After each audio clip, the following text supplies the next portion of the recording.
Okay, this is session 4, the finale of the Merry Abattoir. We have a character returning, Elfar, our dwarven priest. Elfar, I have written a love letter for you. Let's resolve that now. Sure. While the rest of the party was getting up to trouble in Eingovida, which, for people watching the video, we've caught Chris up. While they were getting up to trouble in Eingovida, you decided to connect with your mole daughter, Dahlia. A mole, just for everybody who's watching, is a half-dwarf, half-human, okay? It turns out she's doing pretty well for herself as a food merchant. You described her as a food merchant last time we spoke. She actually lives in a great big manse on the edge of town. She's doing really well as a food merchant, okay, which is suspicious on its own. The two of you have been estranged for a while. You are going to reconnect with her. I think what we're rolling for here is just like the degree to which you connect and maybe learn things from her and about her. We may not get to having those scenes. I might introduce her in later scenes, but we're not going to role play any of this. We're going to handle this all in the move. So Gotcha. Roll plus charisma for me, please. All right.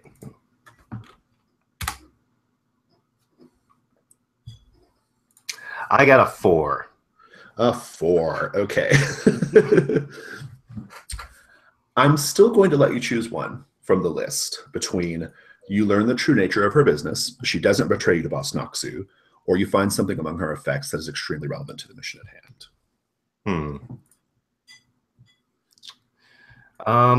Well, let's see. I guess, I will tell you that if you don't, she doesn't betray you to Boss Noxu. If you choose that one, that's fine. If you don't choose that one, I think the Boss Noxu betrayal will be more severe. Okay. Gotcha. I think that's kind of what's at stake here. So okay. But you know that could be fun too. So you just out of character decision there. Yeah. Well, and I'm also kind of trying to decide because we've got a lot to go through this session. Because if I can choose that one, that might be more time for other stuff. So let's see. Yeah, I'll actually go ahead and do that. She doesn't betray me to Boss Noxu. Okay. I still have my move to make, and I'm going to hold it for now. I'll let you know when I'm spending it then. Right. But just a little bit about Dahlia. In what ways has she changed, like from what you remember her? I mean, apart from the fact that she's rich now, what's your general impression of Dahlia? I think she's always been she's always obviously been individualistic. She left, like her home and everything she knew, but she's a little bit more ruthless than what I remember her being. Like she'd always been, a little bit more like by Alfar's estimation, she's always been more out for herself than the rest of the village. But the village has been very, like very collectivist, as I think that we've established, so that like any kind of individuality to him is seen as aberrant as far as that village goes. But I think that she seems a little bit more callous than what he remembers her. He still remembers her as being kind of a caring person, but it seems she's been living in this place and done very well, and obviously she's she's had to develop like a much thicker skin, and so he sees her as a lot more ruthless and a lot more callous than what she used to be. How do you feel about the fact that, like, when the last time you knew her, she was basically selling meat and vegetables, and now she lives in a fucking mansion, or at least a very, very nice home? Like, what you're thinking there? I think that he sees it as, I think that he would suspect, he doesn't obviously know like the economics around these things. So, these things like, oh, wow, there must be food aplenty here. But I think that he would obviously suspect under normal circumstances that something else is going, that she has something else going on. But I think that she's his daughter, so he doesn't really want to think about it. But I think that he sees her manse as wasteful. As very wasteful, and he will pray for her, and I'm sure she'll appreciate that too. Yeah. Good. All right. Well, go ahead and mark an XP for your failed roll or for your missed roll. Let's put you all together. So, Weary, I'll give you a chance to follow up on your question about the Shadow Vault momentarily, but for now, I think I'd just like to put you all together. Like, it's like dinner, right? It's dinner time right before the black auction, essentially. Okay, so everyone has seen some things, done some things. Geiska comes back with a new hand. That's great. A hand that has just a little trace of the negative plane writing on it, which we'll talk about maybe later. You have a Visions of Death custom move attached to you, Archon. Here's the way that works. I've got 3 hold on you, okay? You have 3 hold, really. It's your hold, not mine. You have 3 hold. You can spend it right before any roll to describe to us how what's about to happen conforms to a vision you had about how you might die. If you do that, you get to mark an XP, okay? But the miss on that roll makes you go straight to last breath. Does that make sense? So essentially, like you relay to us out of character, like how this conforms to one of your visions of how you might possibly die, and then you get the XP for doing that. But the stakes are super high now on that roll. Okay. In fact, it could conform to your vision, and you could die. So you have that available to you. You can mark that somewhere on your sheet. A little risk reward XP thing. But you're all at the inn, having your dinner. For Chris's benefit, the tables are glass cases with bodies in them, laying in repose, and they have bodies in tanks of fluid. Well, the fluid is booze, and then with corpses steeped in the booze, and that's what they kind of tap, to drink. That's what they serve, and people in Angravata really love it. You just have to ignore the sort of like meaty bits, the fleshy bits that get in the drink. But you're all there. You can have shared all the basic information. If you want to withhold your information you found from, in the well, Archon, that's totally fine. But basically, you all kind of know the black auction's about to happen. I think Davrik is there too. He's very excited. Davrik's been like sleeping in their room with them, like he's a member of the party, basically. He's there with you, and he's very, very animated and excited about the black auction.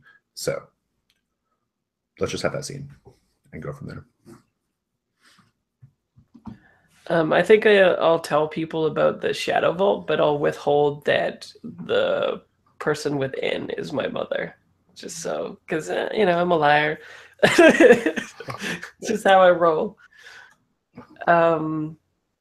But yeah, otherwise I'll explain everything about like the loop of the Rat God King and a Shadow Court member or someone of importance is inside and, trying to do the loop and all that kind of jazz. Yeah, and you kind of know like how this like loop breaking works now, right? I mean, like there's just a thing that replays, repeatedly. Whether it replays, like whether it's like kind of happening like stuck in time, or whether it's just something the person just does over and over again compulsively. That part's a little unclear. But the hint with the Shadow Vault thing was that like basically she's just reliving this singular moment over and over and over again, where she tries to kill the rat god and she fails. So right, exactly. Sounds terrible. And Geiska, I'm glad that you got your hand back. I am glad as well. I'm touching on happened to your hand. Right, exactly. And well, I'm touching my chest because it's still there. Yeah, Alpha, you missed quite a bit, as you know. Yeah. You guys can catch Elvar up on everything that happened and all that stuff, right? Yeah, exactly. Just as I'm not gonna withhold the fact that I lost a hand. Oh, Jesus. Yeah. I'm also telling everybody like what I learned about where the gods are trapped, and just as a side note, while I eat my goulash, you can't really. I'm eating meanwhile. So yeah, Yeah. So just the gods are all trapped by the demons, and actually the keys from the hunters. It's like these are the keys to the gods, and they would, that would lead to eternal war. Who wants that?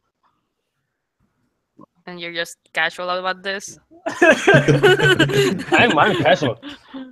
More or less what I had expected, isn't it? Yeah. It's more or less what you expected.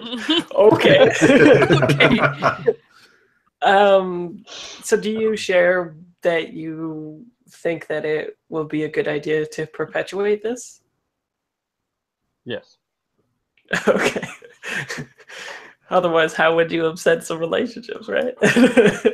Yes. Well, it's a good question. Like if he shares with you his like belief that we should just keep hunting the keepers because it maintains the status quo, basically is what he's saying, right? How do you all feel about that? I mean, how do you feel, Elfar? Because you believe gods are real, right? Yeah, well, he's just kind of casually saying this over drinks, so it's like he says a lot of strange things. He might just be drunk and he might just be babbling, but Completely fair. But I think that Alfar considers it, but Alfar he's not necessarily invested in the true nature of his god. He is invested in his god itself. So if it turns out that, Anshar is a demon, well, that doesn't change that he is his patron, and that he's, it's like he swore an oath to Anshar, not to the gods. Well, what is a demon anyway, right? Let's exactly. get super philosophical here. I mean, like, he overthrew the other false gods before. Indeed. Well, it's super interesting. What's your guys' next move? What are you guys going to do? Well, the next move is Black Auction. Is everybody still invested in killing the keepers, other than Archon, who's 110%? You guys aren't even here to kill the keeper, though. You're here just to like find the key and destroy it. I mean, which again conforms to what the church. Yeah, wants, like but, perpetuating the cycle. Yeah. People are troublemakers. Are you all okay with this plan? Yeah. Sounds like. I think I'll even say like crap, what was Logan Stormbreaker Archon? Perhaps he was amassing the keys in order to break the cycle.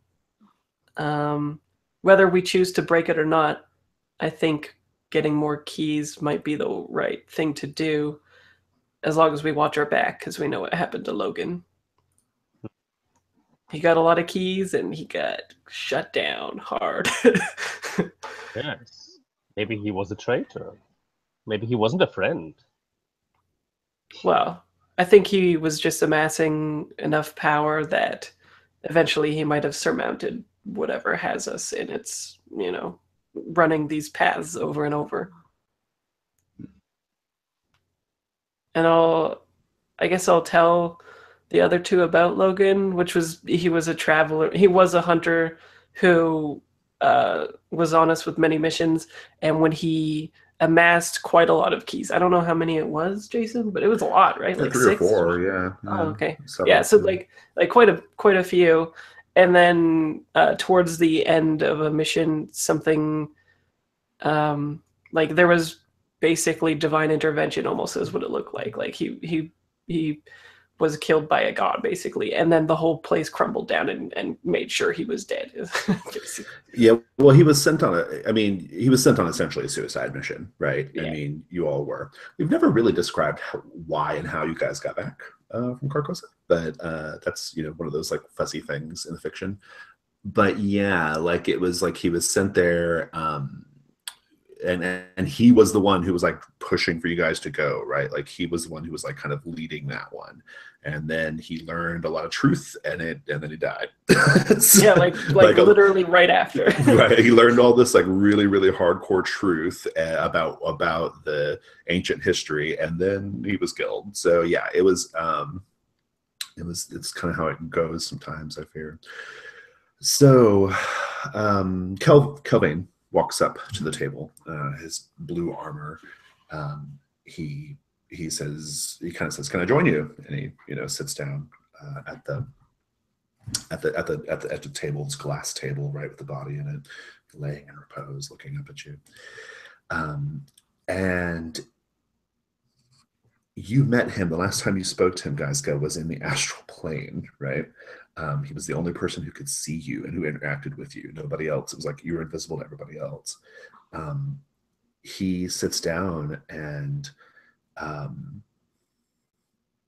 he's not acting like that was unusual. Like he, like to him, like you guys spoke and it's all normal. It's all good.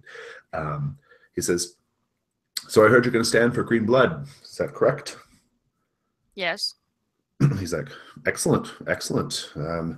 I can't wait to see what sorts of horrors Error has acquired for us to do battle with. It's going to be very exciting." Well, I look forward to it. Indeed, indeed. He says, "I heard a rumor that you asked Aurora to face off against me." And what of it? Yeah, just seems like a strange thing to do. I mean, what glory is there in fighting a man? Depends on whether the man is strong or not. Fair enough, fair enough. I just mean to suggest that people come here to watch men do battle with terrible, fantastic beasts. A fight between two men, two warriors. You can see that anywhere. We'll see. And how are you feeling about this guy right now? He seems to almost be like taunting you in a way, right? To be fair, I'm pretty confident that he's jamming us. So would you do anything to confirm it? No, I'm not doing anything to well, actually, there's water in the or some form of reflection. We have established that he has a double in his reflection. So I can just look at the glasses of I'll order some water and then I'll put it aside and and kind of see if the truth is subtly revealed. Subtly. It is. Okay. You will see in the reflection, maybe even in the glass of the table, you will see you just see two of him in the reflection, like one standing over the other's shoulder, right? And as he talks, there's one reflection that looks like him and the other just seems to be watching you, making really direct eye contact with you as you kind of look at the reflection. Okay. So essentially confirmed. Yes. And he gets up and he says, "Well, if our battle is to take place, I wish you luck. You have a fine sword, but you look, well, don't take this the wrong way, but you look a bit green."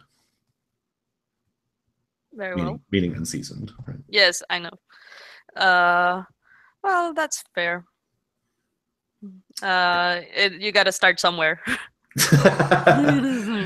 And he gets up and he says he'll see you all later at Green Blood and Glory. Davert is ready to go to the Black Auction. I like how you're like, well, that's fair. And last night you literally killed an astral plane demon, right? Yes, I look green, but I also killed an astral plane demon. Yes, gotta start somewhere. I try to kill a demon a day. That's my motto. Okay, so to the auction. Fights a human. All right. Auction.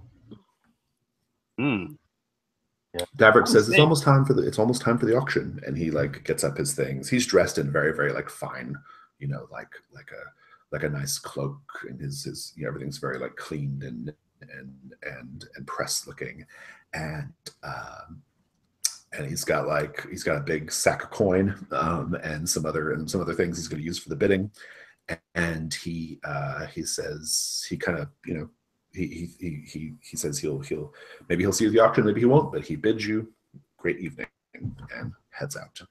What do you guys do? I think he's a little bit too confident from me. because so I tried to destroy his confidence again by taking my cup and putting it over the table, as I have done to him when we visited the fountain.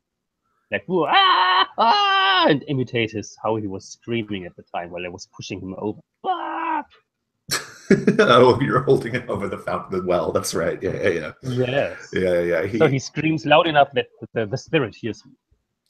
Indeed. He gives you like an ugly, mean look, and then you'll notice that he also wasn't sitting next to you tonight either. I think he's probably still a little rubbed wrong by that, and heads out. So then I drop the cup. Blop. Okay, well, so that was all great. The Black Auction. Are you guys all going, and where are you going to be? The auction is held basically that same like kind of stage scaffolding area where the butcher was doing his business. Everyone just gathers there. That's where the Black Auction takes place too. So they have a number of behind the stage. There are a number of like large like what look to be like cages, maybe like animal cages and other things, covered with heavy tarps, so you can't actually see what's inside. But you do hear lots of like grunting and hissing and other like kind of animal noises. You hear the whimper of people as well. All that stuff there. So basically, it's just all the stuff that's going to be up for auction, right? And sometimes, if they're able to bring the things up on the stage, they do. If they're not, they just kind of pull the tarp right there if it's like something too big and show the thing there. And the bidding is really strange because people bid coin, but they also bid like other things too. Like they'll bid services or they'll barter, right? They'll bid like, some strange object or something else, It's not just a money transaction necessarily or a coin transaction. And so I want to know from each of you, during the course of the Black Auction, you can be there watching the auction, you can be around, you can be doing anything really. It's not you can kind of like you have enough space to move around and roam around. I just want to find out what you're each doing during the auction. So Weary, what are you doing? Well, could we do a spout lore about the auction, since I'm kind of like native-ish to this area, and see, like, my main concern is seeing if any duplicity is happening in this auction, especially since it's a black auction. Like, do people actually get the things that they are bid on, or does it sometimes like they get screwed out of it? Or no, I'll tell you, it's taken pretty seriously. It's taken pretty seriously, and the auctioneer is usually there with the person who owns the thing that's being auctioned, so they can discuss like the bids that are being made. It's pretty legit. I mean, okay. There's no, So it's like a legit auction, other than the fact that it's like a black one or whatever, right? Right. Yeah. It's just called the Black Auction because it's just unsavory things. Oh, that are put okay. up, for auction. I don't know. I think Weary is maybe just there, but in spirit, because he's probably idly looking at the key and trying to figure it out the whole time, probably. Yeah, trying to figure out like where which the is the key location of is. these. Yeah, That's good. I'm gonna give you a DR on that in a minute. Elfar, what about you? I think Alfar, he's I think mostly he's just kind of watching and observing, paying attention to what's being put up on auction, and I mean, also trying to figure out, because we're here looking for this key, also trying to figure out if he can see the key in any of the items being peddled. But aside from that, looking out for possible dangers, if there's anything that could be dangerous to us. So you could be aiding Weary, depending on how we're just like Weary. How are you going about this? Are you like sneaking around, or like what are you doing? Yeah, I think I'm looking around surreptitiously. Yeah, that would make sense. And like, yeah, because my experience with passkeys is that they're often not what you expect. So I think I'm just yeah, in the shadows, lurking and checking everything out and trying to be diligent and stuff. And Elfar, you're just kind of keeping an eye open in general. Yeah, I think he's kind of milling about the crowd a bit. You know, yeah, I think he's kind of pretending to be, you know, act like oh, he's just trying to get a better look at the goods, you know, like half the crowd really. Yeah. But I think that he's kind of paying as much attention to who's in the crowd as well as what's up for auction. Yeah, good. Archon, what about you? What are you doing during Black Auction? I keep an eye, or what one could even say, I study Devrick. Good. Like I could read his mind. I could simply accidentally touch him and then entertain myself by reading him directly. But that would be too easy at this point, and also dangerous because you might notice that. Okay, so you're keeping an eye on Davrick. And what about you, Gaiska? I'm keeping an eye on the key. Okay. Right. Or figuring out what the key is and then focused on the mission. Yeah, so here's what we're going to do. We'll have, let's do, Weary, you get a DR. Okay. And then Elfar and Gaiska, you guys can do a DR with a help. The principal can be whoever has the highest wisdom. And then Archon, you can do a DR, but on Davrick specifically. Okay. So get those dice on the table. We'll take it. We'll figure out what the results are when we get back. But for now, let's just take a quick break. Okay. All right.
Do we lose Garrett? Garrett dropped out, but he rolled a 10, I think. Okay. I think Oh yeah, I you, need to. I missed. I rolled a was it? 5. Do we have a die roller? Or do we Yeah. And Chris got a 10. Or rather, Elfar got a 10. Okay. And Weary got a 9. Yep. Cool. So pretty good.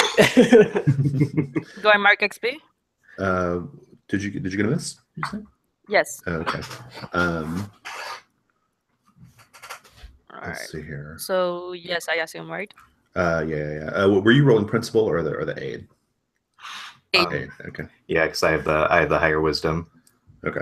All right. Oh, and I guess I should go ahead and just say, because when I leveled, I increased my dex to get rid of my negative, and I took the one of the priest moves is that I can take either a cultist or a Templar move, and I took that and took Bloody Aegis from Templar, which allows me to take a debility instead of damage.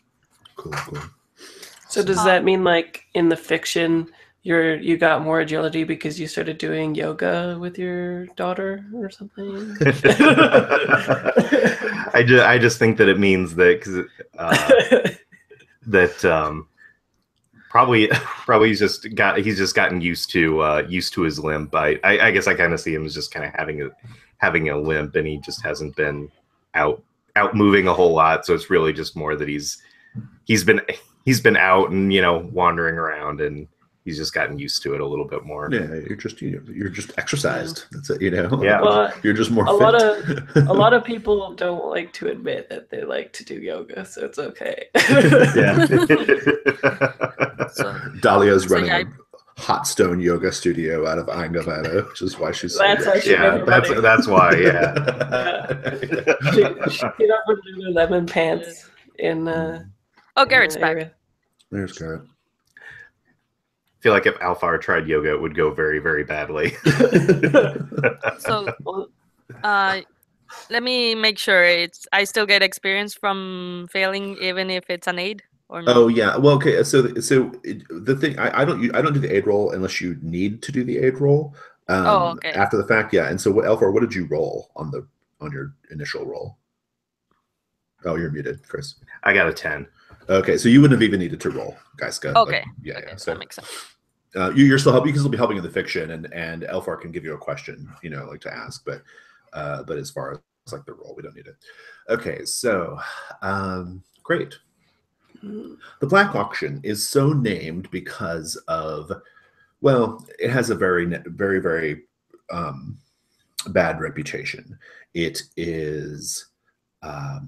There are lots of taboo and dark things that are sold off at the Black Auction. For example, there are like great artifacts from history have been sold at the Black Auction. Creatures, right? Baby dragons, that kind of thing, right? It's also called the Black Auction because of the type of patrons that it attracts. Okay, so creatures that normally would not show their face in polite society, right? The sorts of creatures that are sentient and intelligent, but otherwise like stick to the shadows of caves and fallen keeps and crypts and things, right? They all come out to Aingavada for the Black Auction, and they don't even get a second glance. I mean, people will probably like look at them and be like, "Oh, that's scary," but in some ways, Aingavada is almost, well, it's practically progressive, right? Like, like when beholders can float around in the midst of like people and not, and not be judged harshly, or unduly harshly, right? So my question for each of you is twofold. I want to know, as we're kind of building the scene here, I want to know, during the course of the auction, something that was auctioned off that is particularly evil or dark or nasty or taboo. And then I want to know one of the people participating in the auction, someone who stuck out to you, somebody particularly striking, either because of their appearance or because of their species, something like that. Whoever wants to go first, just give us some color. I'm thinking like this probably already exists in D&D, honestly, but but like it would be cool if there was like a people that look like porcupines, kind of like their hair like porcupine hairs that like jet back, and then when they like Okay. remove their cloak, they have like all those needles sticking out from like the whole back of them, but otherwise they look like fairly human, I think. But I like that image. Interesting. Quillmen, great. I don't think that's a D&D monster already, but we have it now. And what did you see that was being auctioned off that was particularly like, or even intriguing? It doesn't have to be like repulsive or dark. It could be just something like, oh, that's interesting. Maybe like a timepiece, like a really intricate old. That'd be super rare, right? Yeah. Cool. Alpha, what about you? As far as unsavory bitters, I think there's like what appears to almost be like a sentient zombie or corpse, like bodily fluids still like functioning, but he's all rotted away, so it's just kind of like dripping everywhere. Bits of it's like bits of his insides are kind of it's like just falling off, but it's almost like as parts of him rot off and fall on the ground, like new ones grow back, and and he's just kind of blood spurting and various bodily fluids getting everywhere, and everybody's kind of keeping a distance around him because it's a splash zone. Nobody wants to be in the splash zone. That's good. And he's using that to his advantage for getting a good look at the bidding. Good. I love it. What was one of the items auctioned off?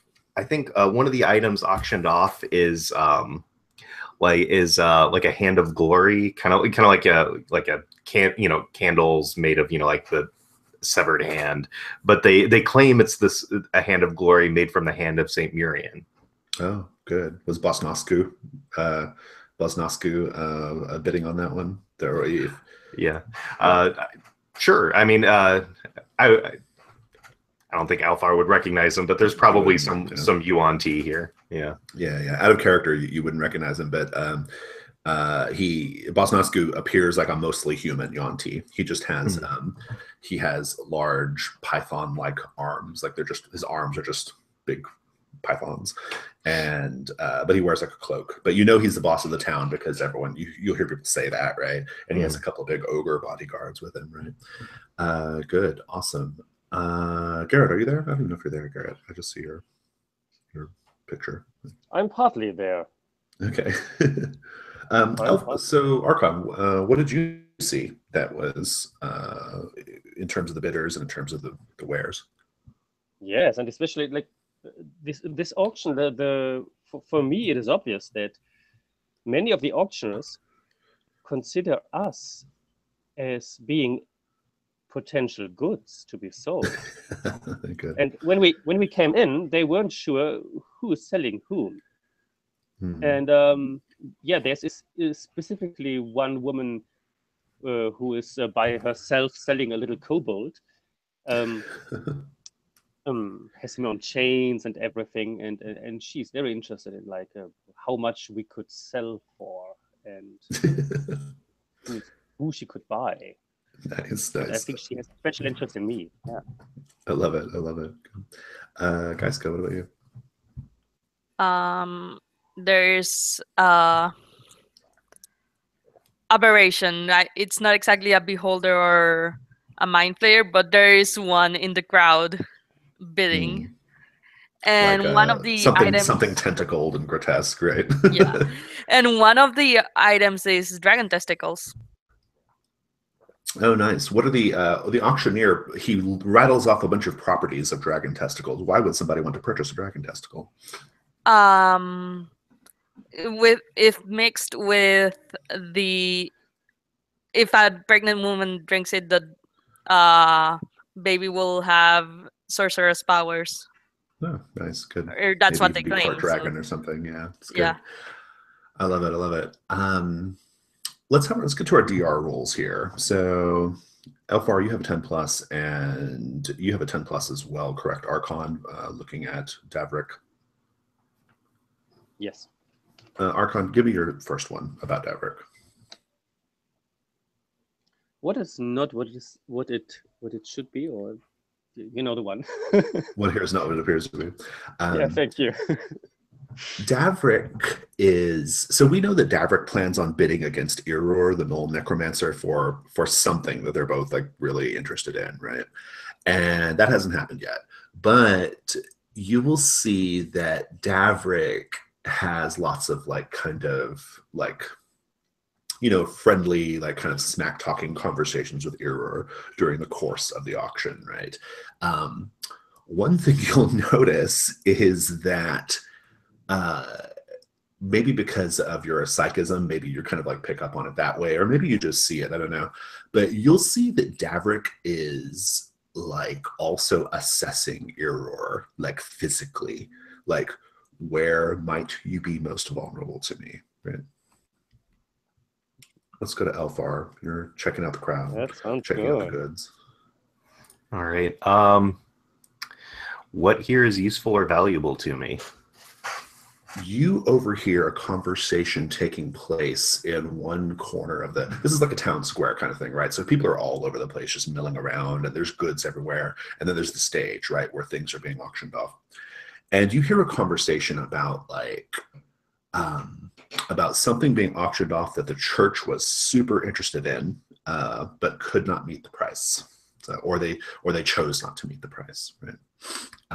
So yeah, that's definitely that will catch your attention. Weary, you have a question, right? Yes. I think who's really in control here might help. That's a good one. You are. What's your intention with that question? What kinds of information are you trying to go for there? I kind of want to find out who, like, I'm trying to zero in on somebody with the key, basically. Like, I feel like someone who's, well, I guess if they know that it's a key anyway when they're selling it, would take extra precautions over other people. Yeah, okay, I could see that. Yeah, that kind of makes sense. So maybe people like whoever's trying to manipulate the surroundings to give him the most leverage in the situation is kind of who I'm looking for. You, there's a man who runs the auction, the auctioneer, or he kind of calls the auction. He's a man who wears like a black half mask and a cloak and a hood, so you can't really determine his identity. But he's not really the guy in charge. The guy in charge is a big kind of like burly human who is down like near the base of the stage, like where they pull the items up onto the stage. He's down there, and he's the one who's kind of running shit. Like he's having lots of conversations with people. He's saying no to people. He's saying yes to people. He's saying, nope, that was not on the list. Like that is not something being auctioned off today. There's a lot of that action going on, right? He seems to be like the one in charge, truly. Is he being particularly possessive of a certain item? I'll let you follow up on it later. Okay. And Archon, you've got one more question, or two more questions, I guess, about our friend Davrik. So many questions, so many answers. So what is useful, valuable to me? I'm thinking about in terms of if it comes to the point we come into a conflict, how could I easily get my target under my control? Indeed. Assuming that Davrik is the one that you're like concerned with here, the one thing you're going to notice is that Davrik has been kind of his right ankle. He's been kind of favoring it lately. Like he kind of has like a limp slightly. This is probably where the butcher was holding him tightly, right? Like kind of wrenched his ankle a little bit. He's putting on a good show as far as like that, but you can tell like when no one's looking, he's really like like really, really like sensitive on that ankle, right? Like, and it's a problem, right? So, Alfor, you can give a question to Geiska if you wish, or just ask me another. Yeah, I'll go ahead and give a question to Geiska. I have to look at the questions. Let me. You can ask it. I just don't have the Discern Realities questions in front of me. Oh, okay. Then I guess, yeah, what is about to happen? You know, are we just going to see, you know, like a regular orderly auction, or is this just going to be an open melee? Like, how is the crowd? How is the crowd preparing for the beginning of the auction? The thing that is really, really hot right now that everyone's talking about generally in the crowd is that the butcher had some merchandise coming into town that he was, you know, he'd already purchased and paid for and was his. That because the butcher's now dead, burned up in his home, that merchandise is going to be up for auction today, allegedly, right? And it's something that's going to be pretty enticing to folks whenever it comes up on block. Geiska, do you have that question ready? Then Elfar, your last kid. We can just, he has 3, so we can just wrap it up. Yeah, that was my second. Oh, okay. And we've already asked what is about to happen, and what was the other one? You can repeat them anyway, so it doesn't really matter. Yeah, the other one, the other one I asked was what here is useful or valuable to me. What should I be on the lookout for in terms of who might want to bid on the key? Yeah, well, so we know that it's interesting. You actually do see a representative of the church there in the crowd. They are trying to hide their identity, but they give themselves away in some way. There's something about their person that you notice that gives away that they're actually like an agent for the church. What is that?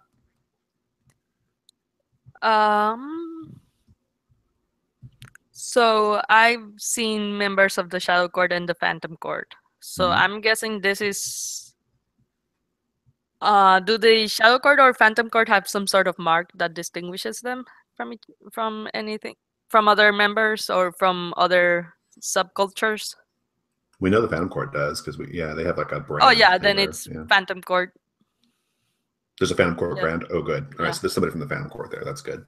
That's actually good because it might mean that like the Phantom Court's in conflict with you guys are part of the Hunter Court technically. So, okay, good. And I think we have one more question about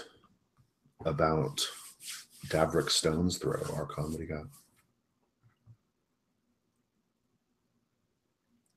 got? Then what is about to happen? Has he found what he was looking for? You see, as you're keeping your eye on Davrick, he's moving closer and closer to Error, like, you know, in a friendly way. You know, he keeps like kind of chiding him, and Error doesn't have the same like wit that Davrick has, and so Davrick just is pestering him, right? And Error, our Knoll Necromancer, is just like, you know, just getting increasingly annoyed. You can see that Davrick has he's got like a little in his hand. He's fingering like surreptitiously a little blade or a little needle of some sort that he probably is going to stick into Error. So, knowing that, what do you do? Oh, I have a friend.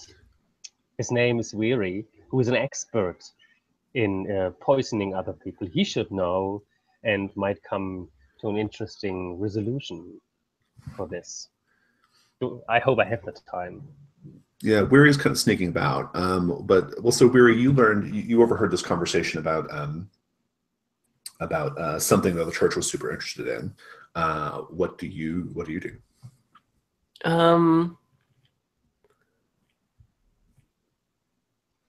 I want to. Well, okay, so like, there's not really a space for me to like pickpocket or anything, right? Oh, there's tons of you absolutely could. There's Oh, really? yeah, Like, there's crowds isn't of it? people everywhere. Yeah. Oh, okay. I thought everyone was like focused on this. No, there's people milling around all over the place. Yeah. Even Okay, among the alleged things being sold, like there are like guards that are like, like don't look under the tarp, that kind of thing. But okay. Maybe I'll try to jack the item that I think is the key then. how would you try to find it based off hearing that conversation that those people were having? Like, how would you follow up on that? I just use my gut. No, just kidding. Like, I'll take this and I'll take this. I think. What if I like? Oh, maybe not. That doesn't make sense. Maybe I was thinking maybe if I got into like a telepathic situation with Archon, he could tell me which one by like viewing them with his like arcane sight or something like that, because he has so you can go share that information with Archon. I think that's fair. Yeah. Yeah, so I'll go to Archon and I'll say like I need your insight. High five. Okay, sure. When you touch me, we are in. Like your brain. and I get positive reinforcement. It's a double. So I guess it sounds like your plan is to kind of read people's minds here a little bit, right? To kind of see, like, kind of get a sense of like, you may not be able to read minds with precision, but you might be able to kind of hone in on like what those people were talking about and kind of what they're focused on and what they're thinking about, right? I like that. I think that's pretty good. We'll have that roll. We'll have that roll come from. We'll have it come from Archon, but I'll give you Weary's +1 on that forward. Just give me a wisdom roll, Archon.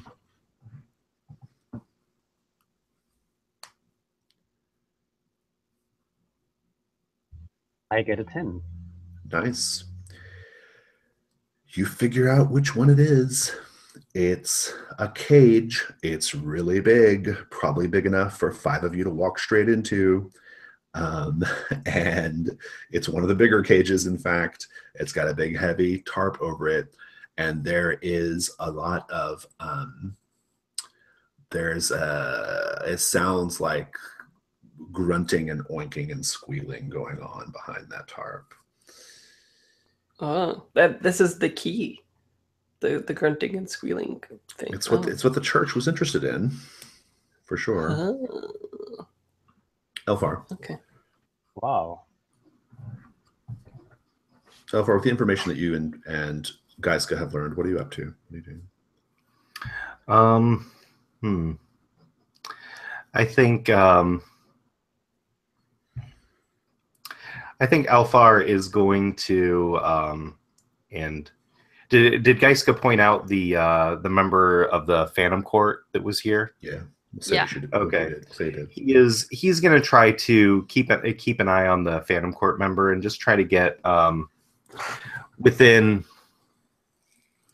not arm's reach, but kind of get closer to them, get to a place where he can watch what they're doing. Yeah, and they just look like a kind of like just a regular guy, short brown hair, kind of nondescript, wearing a simple traveling cloak. But you can see the bit of the brand, like peeking out of his, out of his collar, and he is definitely circling around, generally around that big cage. Like you can tell he's got his eye on that, right? And you're all kind of like, it's all coming together that's the thing that is you guys are here for, right? I'm going to make my move from earlier that I had done holding on you, Elfar. You see Dahlia in the crowd, and she is there with a couple of surly looking men who are some kind of like managers or advisors of her business, right? What does she look like? She's about short for just under 5 foot. You know, I would say dark hair, stocky. Yeah, just kind of like you can, knowing that she's a mole, like you can definitely see, you know, like she kind of looks a little bit dwarfish, but she's just kind of like a short, kind of squat person. A little bit nondescript, but wearing very fine clothes, gold jewelry.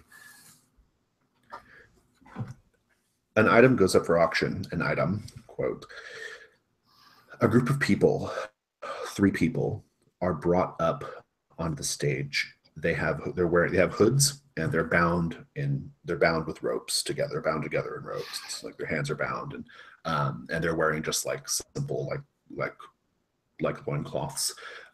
Their skin looks like they've been like it's bruised and lacerated, like they've been beaten and whipped at various intervals, and they have hoods on their heads, right? But they're all dragged up to the stage, and the auctioneer says, he calls out to the group that these were meant to be sold to the butcher, but since he's not here, we're going to go ahead and auction them off, like for all of you, right? And they pull off the hoods, and they are 3 elves. The big dramatic reveal here is when they pull the hoods off, you can see their pointy ears, right? Their big pointy ears.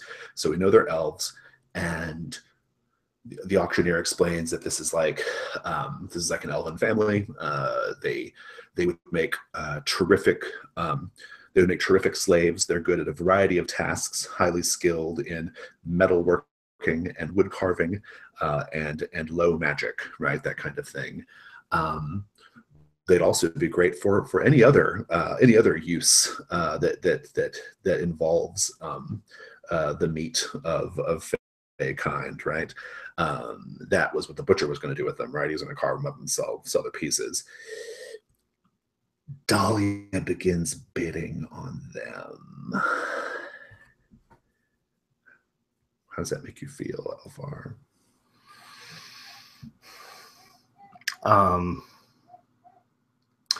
Alvar feels betrayed by his daughter, that, you know, she's tossed aside many of his teachings. But yeah, yeah, he feels betrayed, but he kind of like looks in his coin purse, and he doesn't have enough money to, you know, obviously bid on them himself. So, but other bids are happening, not just coin. People are bidding. Right. People are bidding objects, magical items, services, all kinds of things are being bid if you were going to try to get into a bidding war with Dahlia over this elf family. In the meantime, I'd like for Weary and Archon and Geiska to be all kind of together right now, because you guys won't know about the whole Dahlia situation, right? That won't be something you're cognizant of. Mm-hmm. What are you guys doing about this, like this big caged beast that we believe is the key, as well as this phantom court member who's been pointed out to you, who is clearly like interested? You'll also notice that Error and Davrick are interested too. They're very anxiously awaiting for this thing to go up on the block. It looks like everyone's interested in this thing. So is the key the beast or the cage? What a good question. I suspect it's the beast, though. All right. The key. I think maybe we need a distraction, and L4's happenings is the distraction, but we don't know that yet, maybe. Yeah. Yes. And Davrick is going to make his move, or Archon. Davrick's going to make his move on Error soon. Yes. I will tell. I will send images to Weary. So Weary should be aware of this, and I hope that he is much better equipped than I. I'm also telling him about the bad ankle. just in case, you know. So Davrik has a weak point. That's his ankle, and he currently has a victim he wants to poison, as it seems, or put like a needle into somebody. What else could you do? Into his competitor. This might sound bad, but do we care about that? Well, Maybe not. Maybe not. It would be bad for Green Blood and Glory. yeah, if the hero dies. it would. Yes. Oh, would it? You know, whatever. Yeah, he's the one running it. Yeah, you're Oh, a right. necromancer. Yeah, he runs it. Presumably, he wants to purchase this beast to put into the blood sport, right? Okay. I'm gonna go up to what's going on Mhm.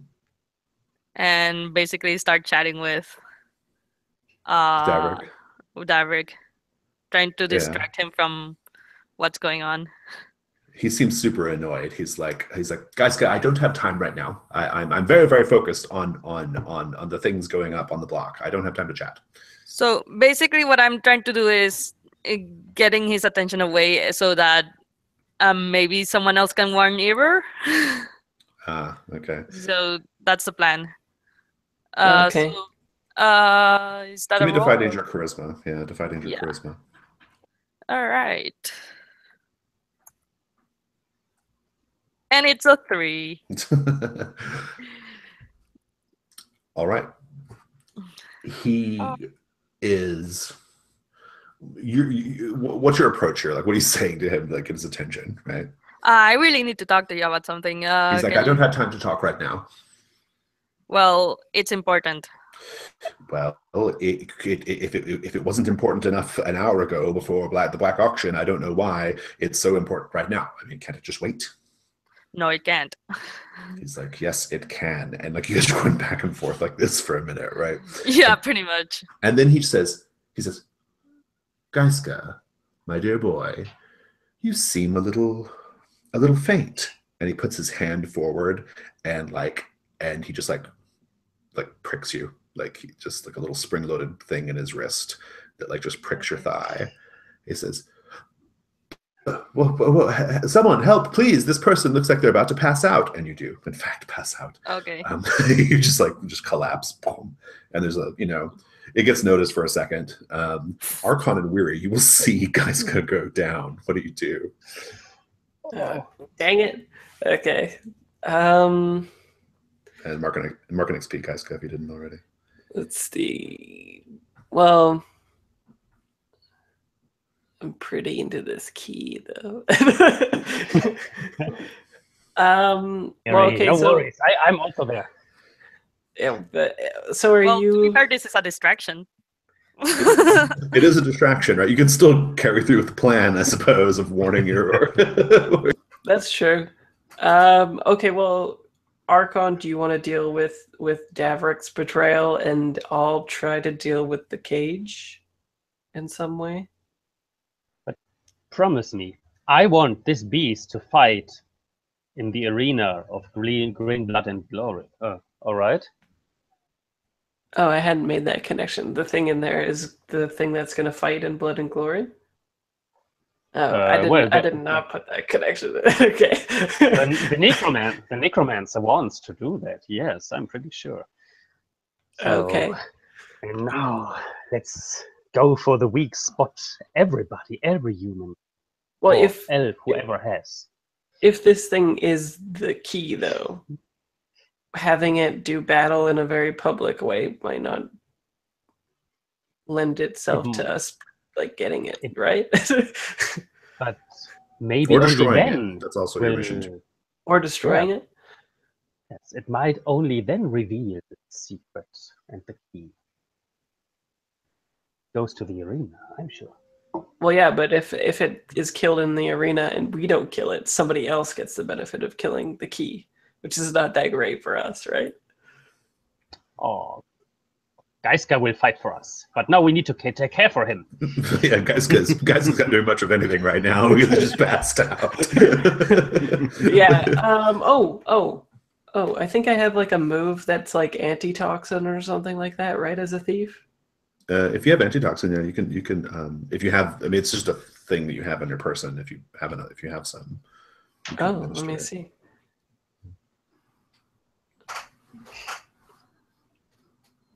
I do not have antitoxin. Fortuitous. Okay. Well, if you need a distraction, I think I know what Alfar is going to do. Sure. Uh-huh. Go ahead. All right. Well, I think Alfar, he is going to make his way to the front. He is going to stand up on the podium that the auctioneer normally does, and he's going to attempt to lead the flock. He's going to speak with godly authority and say, it's like this. Basically, this auction is an abomination before the gods. You should not necessarily calling on guilt, but saying there are things in this auction that rightfully belong to the gods and to the church, who I am a representative of. It's like the gods will take bloody vengeance. It's like you and I know that the gods are vengeful and jealous, and they will take bloody vengeance upon those who take what is rightfully theirs. It's like repent your ways, and yeah.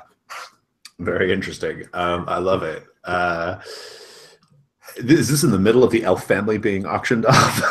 Yeah. I think he even just kind of like pushes aside the auctioneer. So I think your daughter, Dahlia, is there, Yeah. just like, just of course, this is what you're doing right now, right? Let's have that move. That's a great distraction. Let's have it. How does it go? I get a 9. All right. Aid from somebody might be helpful here. Do you have preparation even? Oh yeah, I can. But how did you prepare for this? Well, that's what we're about to Every day of my life, I prepare for this.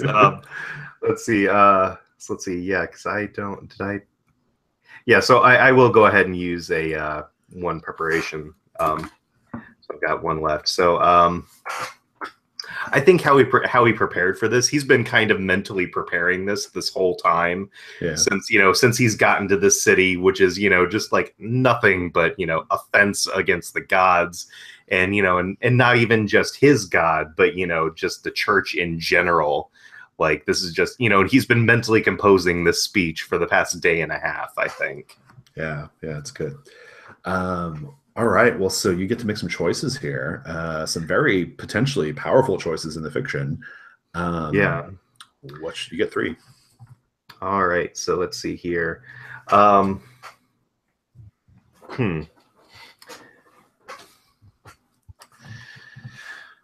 right, so let's see. Spend my hold for. I will say that. Let's see. He will.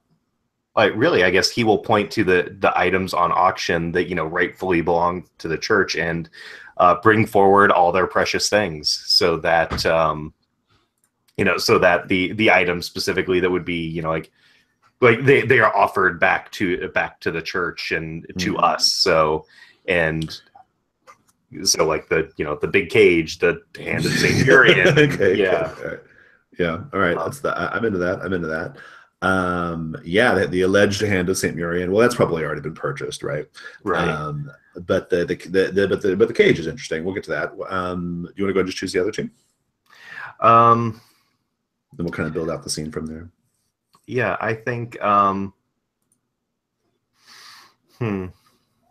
I think that they fall in a frenzy of emotion of sorrow. That just the guilt and fear of gods, and basically the feeling that it's like the doom has come upon them. So there's wailing and gnashing of teeth. Yeah, that's interesting.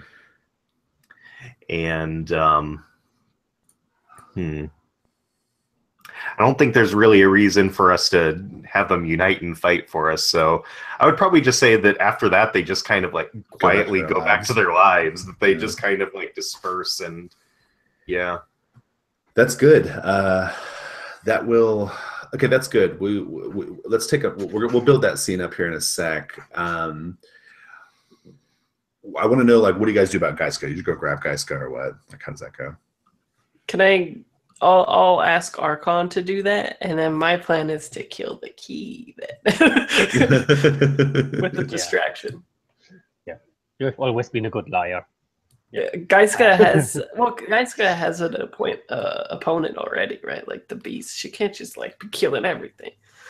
So because I they're mean, gonna so per the move, they're gonna give you the key, right? Like they're gonna give that to you. That's the choice that Elfar made on his role, right? We'll see how it looks in the fiction in a minute, but so there's no like hurry about like trying to kill it. You can kill it at your leisure at that point, right?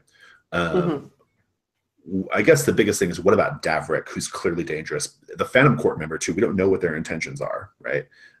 So like it seems like Davrik and the Phantom Court person are the two you have to be really worried about. Maybe even Iror. Iror might not be happy about this. He wanted to win this auction, right? He wanted that thing.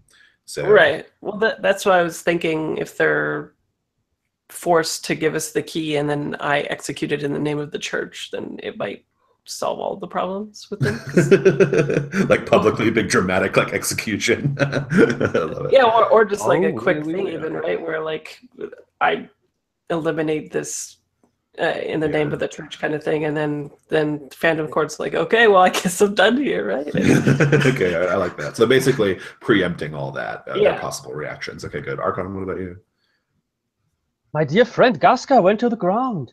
I come running there.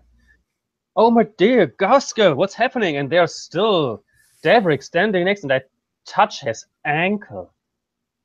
We need somebody to help. And then I send agony through his body, through my hand, directly into the ankle. Okay, so we'll take care of. So we could be getting rid of Davrik, and we may have to be dealing with the Phantom Court and Iror. And then we have the crowd that that breaks out into this like divine sorrow thing, which should be interesting to see how that goes. Let's have a quick bio break, and we'll come back and do all that. Okay.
I have a feeling this is going to be a really intense scene.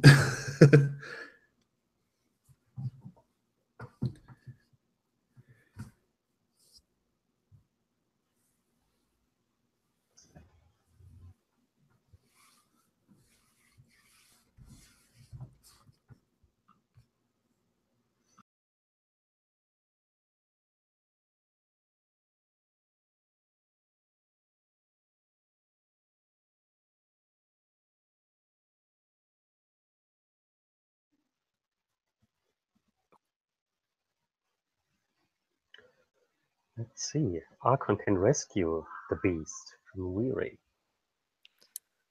Wait, what? That's a plot twist. Don't you want to destroy it? I want it to be destroyed in the arena. Oh, you don't want to. And you're just gonna leave Gaiska there to pass out on the floor? Oh. So Weary was smart. He was sending me to Gaska, so I can't intervene. Weary might not be successful either, so. Sure.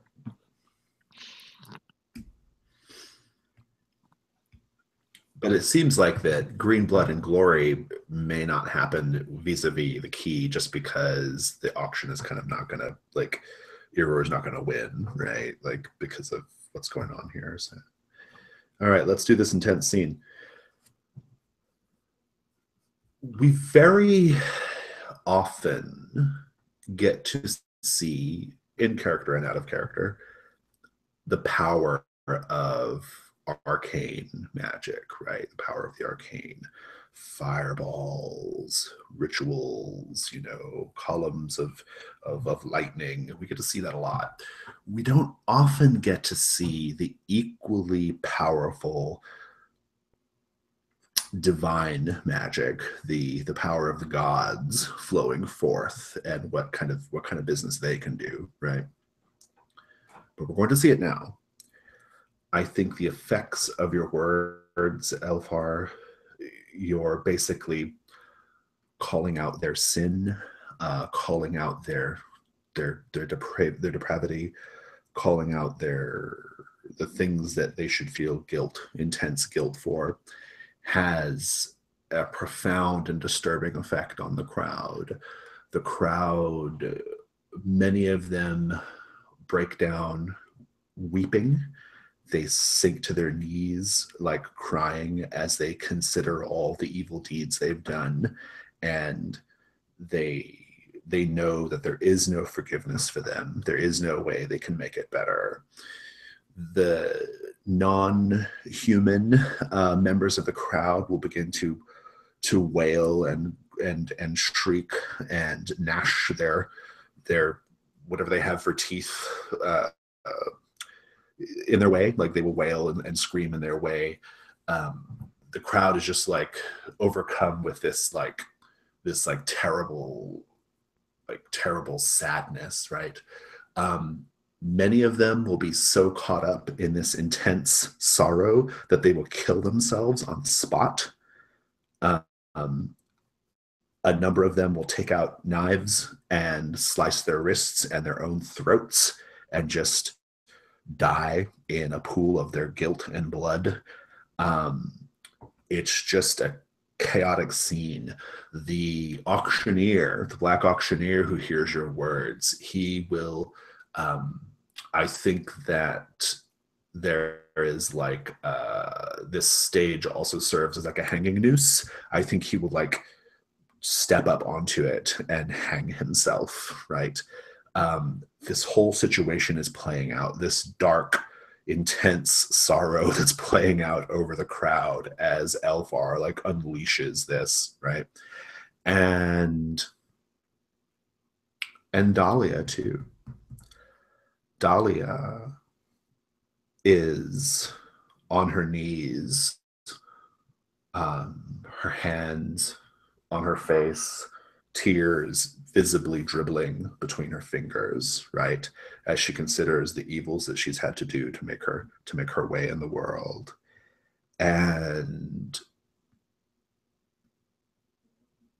Elfar, do you just continue preaching, even though you know that Dahlia is subject to your words right now?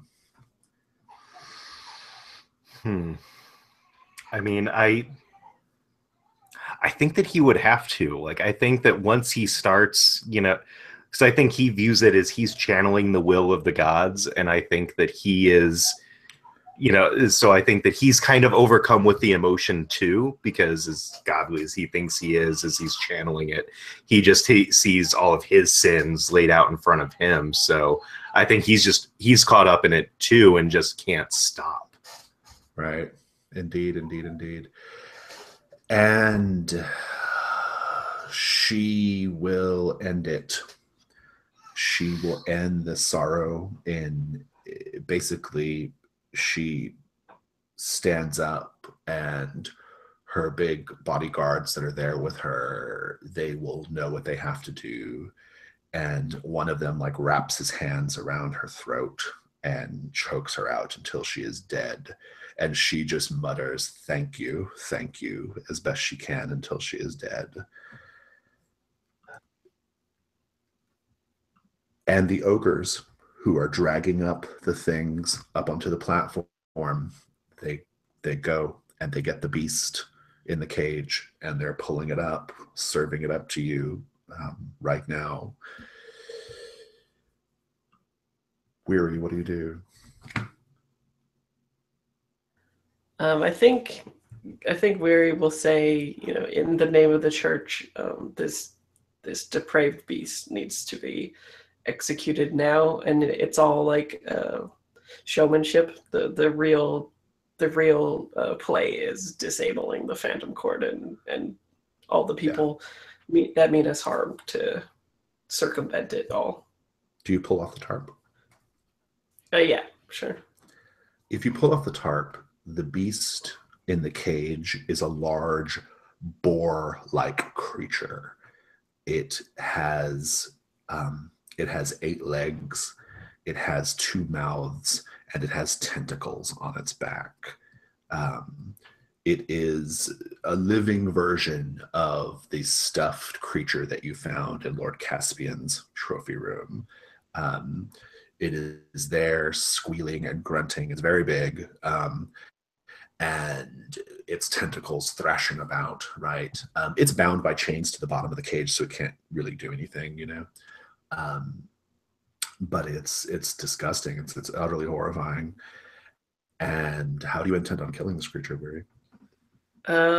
Maybe just using my long sword, like pierce its skull and put it out of its misery by going into the brain or something. And good. Error, by the way, was one of the victims of the preaching. He is out of the picture.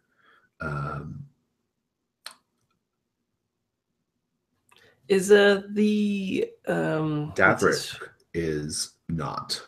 Davrick is still like he's confused about what's going on, but he's not swayed by the words of Elfar. Gaiska, you could be kind of coming out of you could be kind of like snapping out of it a little bit, especially if Archon goes to help you, right? The Phantom Court member, however, Weary, I think Archon, you see the Phantom Court member, this guy that Gaiska pointed out to you. You see him like moving around to the back of the stage as if he's to come up on the stage where Weary is. What do you do? I help Gaiska up. Yeah. I think there's so much going on that I'm most interested in observing and understanding what everybody's motivations is. So I'm not acting directly.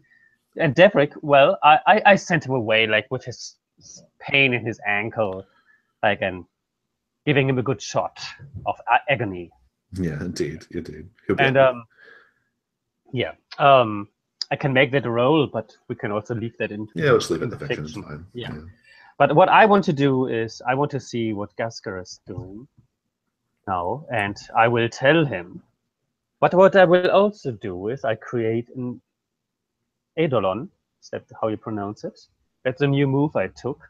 I can create a spirit creature which connects the two spirits of the two of us, so I can go together with Gaska and help him whatever he is planning to do. So Gaiska, you're coming to as this, like, as the crowd is like gnashing and wailing and some people are killing themselves. You're there with Archon.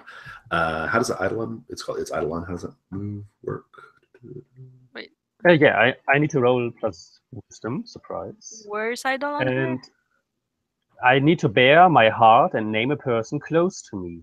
Then I create an Eidolon, a potent creature of psychic energy to embody our relationship. Okay. The Eidolon persists only a few minutes. And yeah, well, I'm supposed to roll on plus bonds with that person. And it would be 3, I guess. Yeah, but yeah. So Well, good choice. is this okay? Have you written this down on your sheet, or is this still on your? Is this on the? It's on the sheet. It's one of the moves. Okay, it's a Scion move. Yeah. Okay.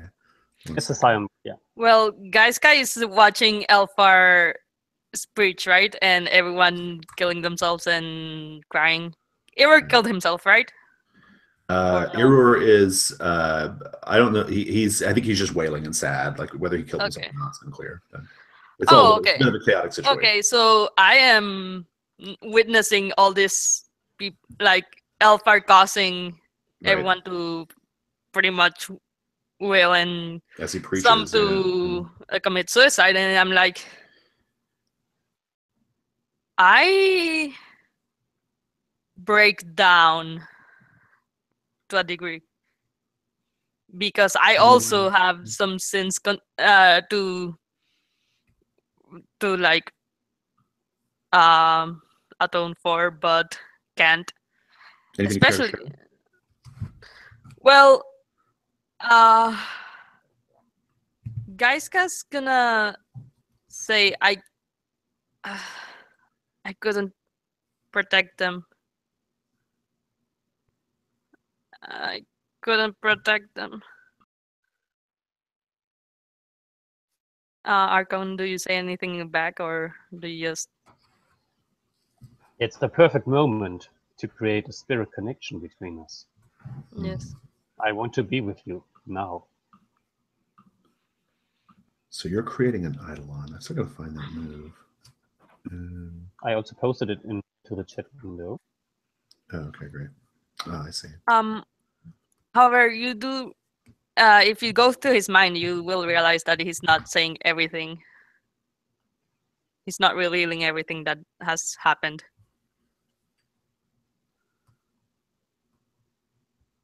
Well, So I'm going it's- deep into your mind. I might find something there, which you had hidden so far. So remember when he said, when in the character backstory, he was from a village, right? They all died. They all died by his hand.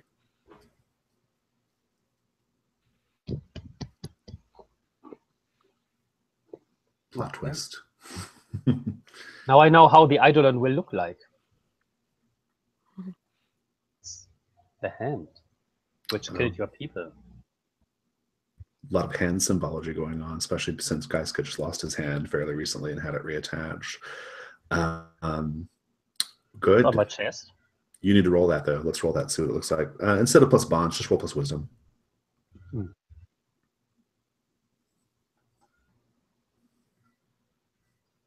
I'm thinking about adding a part of how I die before I roll this. Oh, this you should. Yeah, that'd be a great moment. Even if this is another layer to be revealed. But actually, what I remember, I will take the risk. Yes, okay. This is a good moment because Gaska has revealed something from me, and Gaska might also learn something about me when we are connected that way. And that is, well, actually, I'm the colorless creature. And I learned that when I die. I'm the creature of nothingness. I was supposed to collect all the colors in the world, by fighting and influencing and meeting the colorful creatures in this world. And in the moment when I die, all the colors I have collected will come out of me and come into the world. So let's hope that this will not happen, because there were creatures like they were terrible creatures in there, like the azure blue creature of hate was there, the cold creature of fear and anxiety, the purple creature of torture, and so on. So please let me not die now. It would all come out. And I get a 12. Okay. You get to mark an XP for the risk. And your Eidolon, you're going to create this Eidolon. You have 3 hold, and the Eidolon glows with radiant beauty. What do you spend the hold to do? The most interesting one is, for me, is that I can aid. And the aid automatically, we can aid each other, and it can act as a 10 plus immediately. I don't have to roll. So I have 3 plus 1, and he has 3 plus 1 on me. And so this entity appears. I mean, it's a physical thing that appears that you can see. What does it look like? It's a hand, a glowing hand. What color is it? Between us. Geiska, color is it? What are the colored creatures again? Let me look through the list that you put in. Let me character archive, right? The gray creature of death. Hold up, let me find the. Where is it? But yeah, let's go with gray. Okay. For now. Oh, So, oh, here we go. All right. Yeah. So you have a big gray hand, and that's floating now. And the most imminent problem is that while Weary's giving his little speech about the beast having pulled off the tarp, and there this hideous, like pig beast is, right? The Phantom Court member is coming up, right? And Weary does not. Weary is not. Maybe Weary is aware, maybe not. Who knows? He can't be taken by surprise, so he must know, right?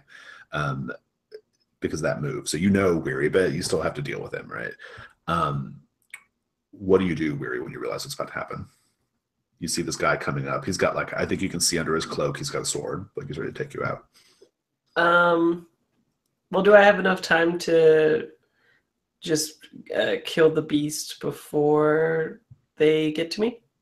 Maybe. Give me a defy danger dexterity. Okay. Because I think and then maybe the hand can help here with the aid. Maybe. Okay. Well, I got a 7. Okay. So how many can you spend all those hold to bump it up to 10, Archon?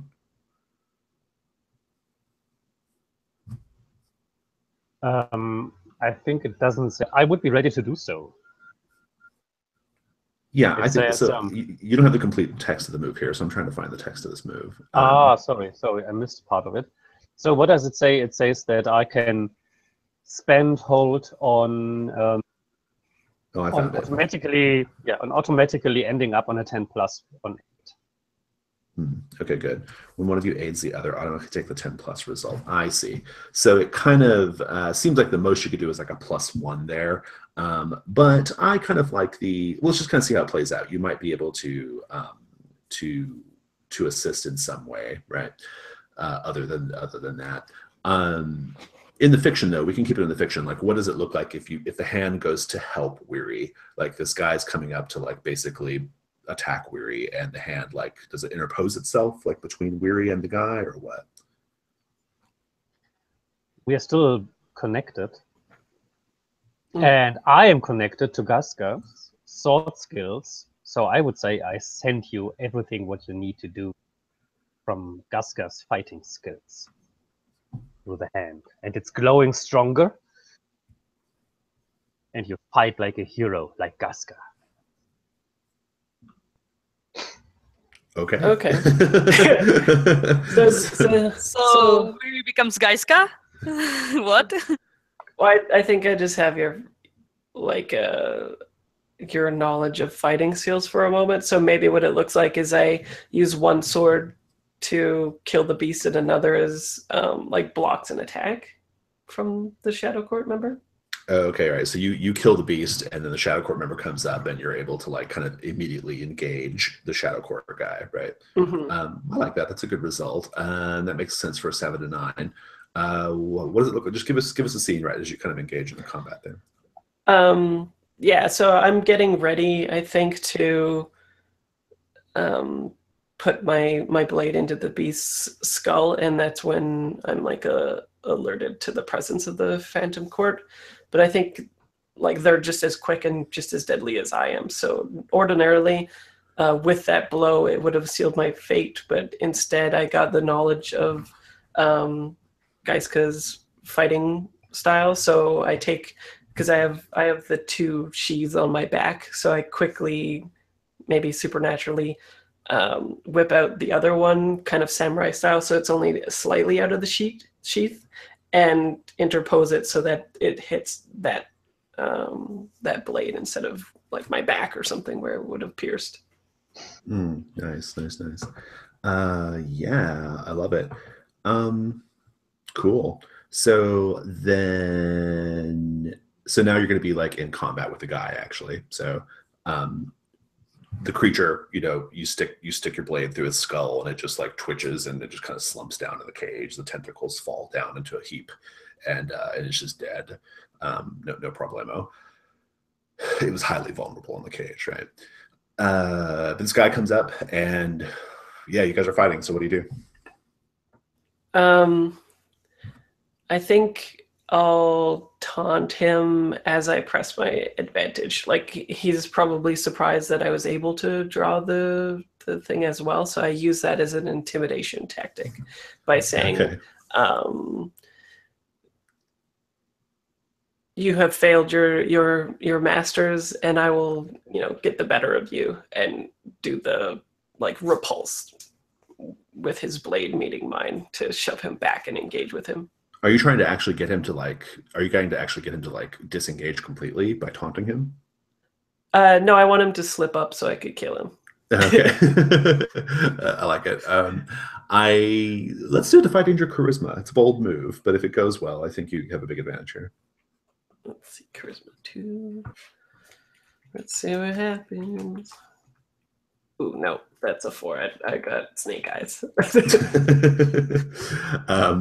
You give your little speech, and that's all going on, and he just like blinks, like he almost like passes through you like a ghost, right? Like you go to like lunge, and like he just like, you see him smile, and like your sword just kind of passes through him, and he's behind you, right? Just like behind you, and he just like, once he's behind you, he just takes like, he has like I think he fights a dual weapon, like he's got a short sword. He kind of pulls that out and like sticks it in your back, right?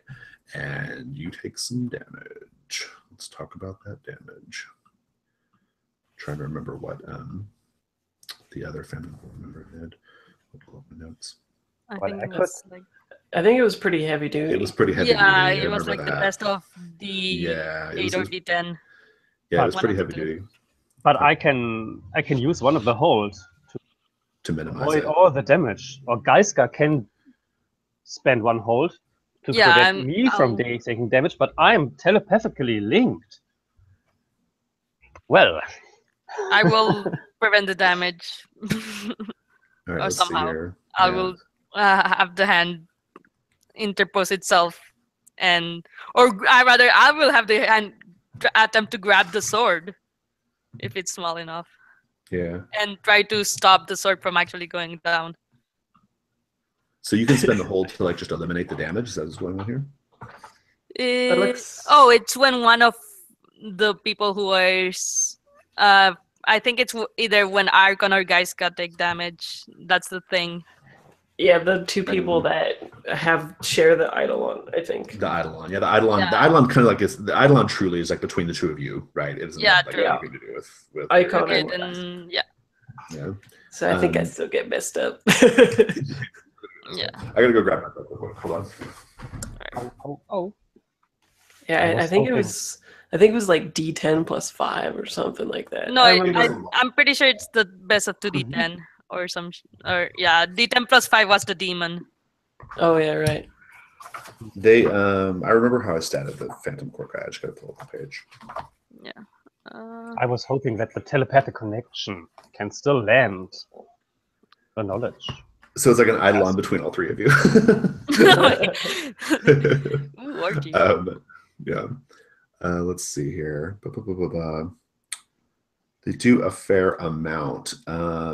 It's D10 plus 5. Oh, you were right. Okay. Yep. 10 plus 5. But no, I rolled a you 10. guys Oh, have to get okay. involved. Then. And then I have 1 armor, 2 when I'm outnumbered, but I'm not outnumbered, right? Right. Okay, so you took a little bit of a hit there. Well, so Gaiska, what do you do? I am going to stand up, grab my sword, and go after the Phantom Cord guy. Awesome. And now the eidolon can be in play, right? Like between you and this big hand basically like is there, kind of riding along with you guys. You can leap up onto the stage. He can be right between you and Weary, right? He will not be taken by surprise. He will spin. He will engage you. What do you do? Basically, attack, strike with my sword. Okay, Sorry. hack and slash. Go for it. Yeah. Oh wait. 11. Nice. Roll your damage. Can I spend my hold for the plus 1d6 damage? It's one of the options. Of course, yeah, absolutely. Yes. For the eidolon, yeah. Yes. Just narrate how the eidolon like also assists you. All right, let me roll first. Oh, it has to be separate. Yeah, because to be clear, eidolon is a physical thing. Like you manifested a physical thing in the universe that is doing stuff, right? Okay, the D10 roll is an 8. Okay. And it's a 4 as well from the eidolon. Nice. So I slash at it, and then the eidolon, and I'm guessing the eidolon holds in a choke point. Oh, like okay. It this, like grabs him, so- kind of. Yeah, that's good. Yeah. Yes. Is it a big hand, small hand? What kind of hand? How big is it? I guess it's a bit larger than human sized, but Okay. small enough so that it's still possible. Nice. Okay, so the hand like kind of comes up and grabs him. That's nice, and then you like slash at him. That's a good, that's a good description there. Elfar, during all this, you're just doing your preaching, and you're maybe like this is right when you're seeing Dahlia get choked out by her guards, right? What are you doing or thinking during all this? Are you just caught up in a religious fervor right now? I mean, I think he's kind of. I think he's partially. It's he's kind of caught up in everything else that the crowd is as well.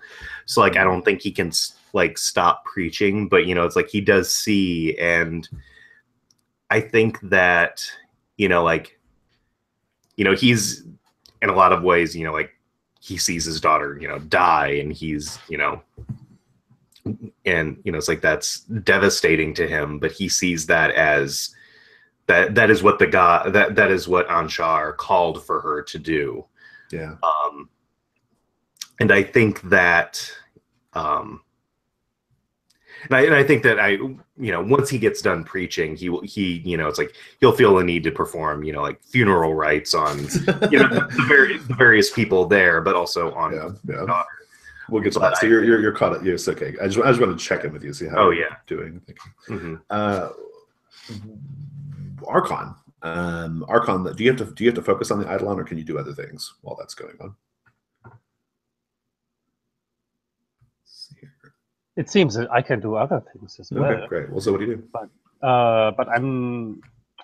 I still try to focus because what Gaiska is doing there is really interesting. Still, I'm going I need to check in with Alpha, like he's doing, and because that was quite powerful. Is the Phantom Cord member still alive? He's still alive. Yep. Okay. Still alive. Yeah. That is business. That is Gaiska's business. Yeah. All right. Well, so then Weary, in that case, we'll cut over to you. Weary, he's totally vulnerable. He's spun to like to fight Gaiska, and his back is now to you. What do you do? Yeah, I'll try to take advantage of that and like pierce through from behind. Nice. You can do backstab the roll, or you can just do your damage. If you do the roll, you get to get extra damage. I guess I'll do the roll. We'll see what happens though. Traditionally, I have not done well with this move. I haven't done it that many times, I guess. So we'll see. I got an 11, so that's good. Nice. This will probably kill him, depending on what you roll. Let's see. So backstab is trap sprint.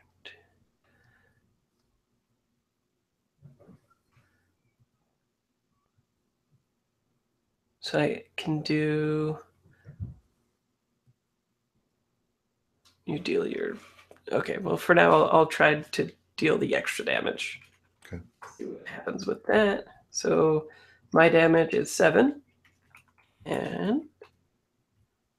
Oh, the extra damage is a 6. Max damage. Nice. Describe his death. Yeah, I think he's being choked out by the hand.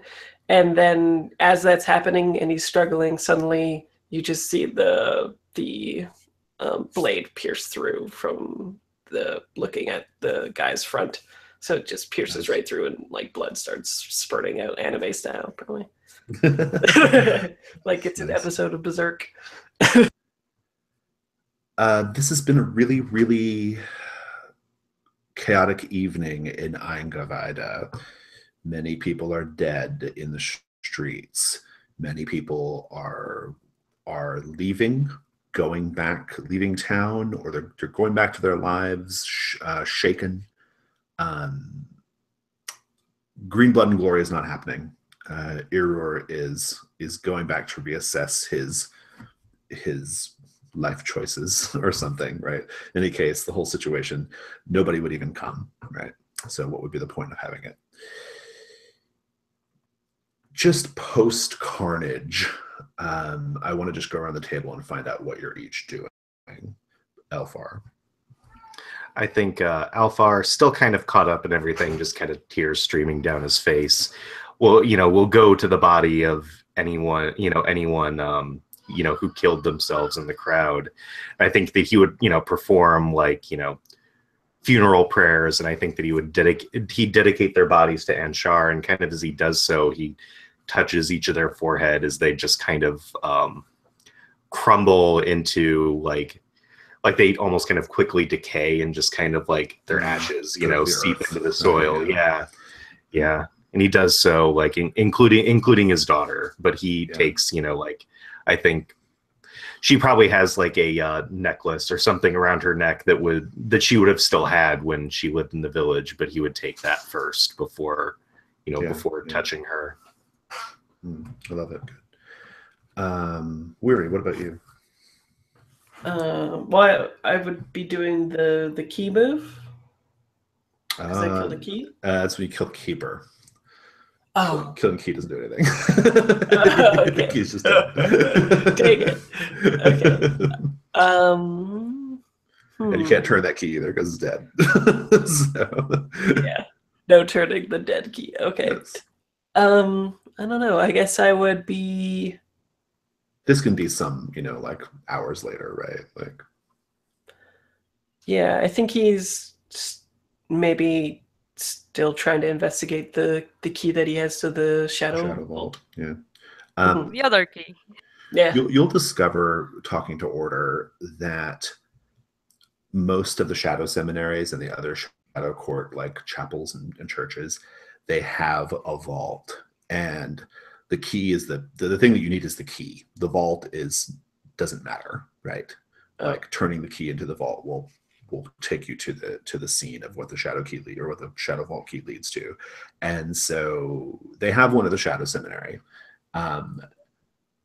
We'll have that scene though. I want to have that scene just real briefly, like between you and Order. But that's good to know. Archon, what about you?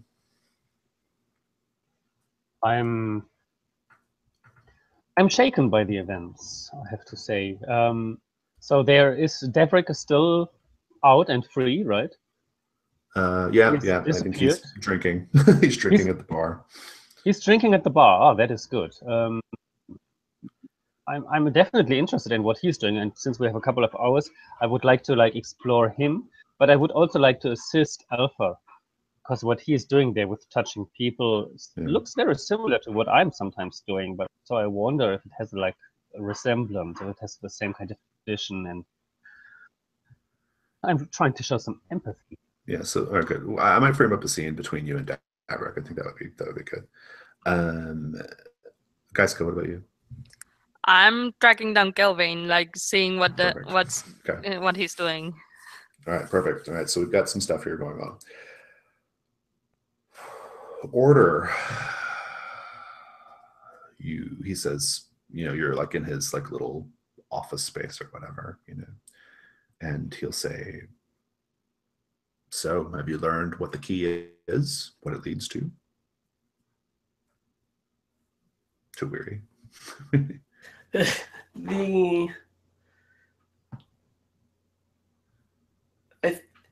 leads to a vault, supposedly. Like, I think that it is difficult to believe. It is difficult to take what is being told to me from the Shadow Court as truth, I think. And so what will you do with the key now? I suspect that I have no choice but to proceed with going to the vault, even if I suspect that the information may be false. I think I am still on the path that I'm set to, and I haven't, broken from it. Do you feel prepared? No.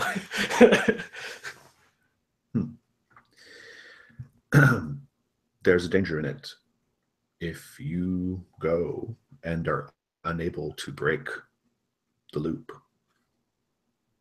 whatever is happening inside that vault, if you're unable to prevent it, if you're unable to stop it, if you're unable to change the course of events, you are subject to them. You could be lost forever.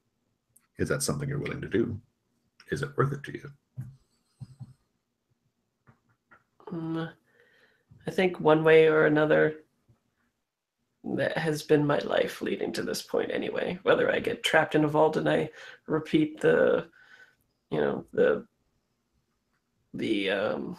path in the vault, or if I'm out here, it seems like I'm trapped in a loop either way. He says, well, the decision is yours to make. If you think you're ready to do it, then do it. Maybe you're right. Do you tell him who is in the vault? Or do you keep that to yourself? I'll tell him, I think. Yeah, I'll tell him it's Constance. He says, very interesting. Perhaps she intended for this key to reach you when it did. Perhaps she knows that only you can break that loop. Perhaps she dragged you into this life for the express purpose of saving her in the future. Who knows? Who knows? Drama bomb. See you later. I do think it all seems very, very fortuitous. And it begs the question, do things happen for a reason, or are they just a sequence of random events? I don't know. It's for you to decide. Perhaps my life is tailored, and perhaps my mother tailored it. What worries me, though, is that so far, in order for me to reach this point at all, I needed the help of numerous companions. Who's to say I wouldn't need help in the vault as well? Are you willing to sacrifice their lives? I don't think I know the answer to that question yet.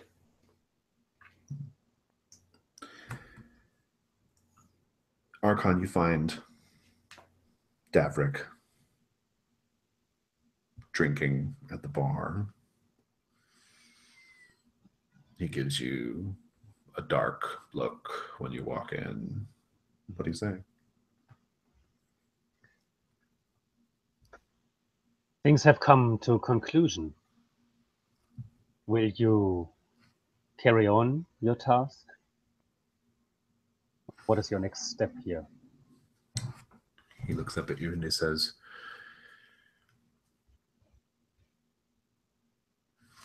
I will continue. I will continue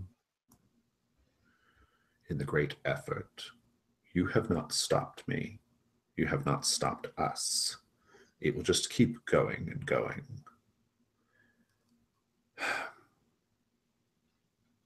Do you truly understand what is at stake here? Yes, I do. And I think the keepers, or at least those who control them, know as well.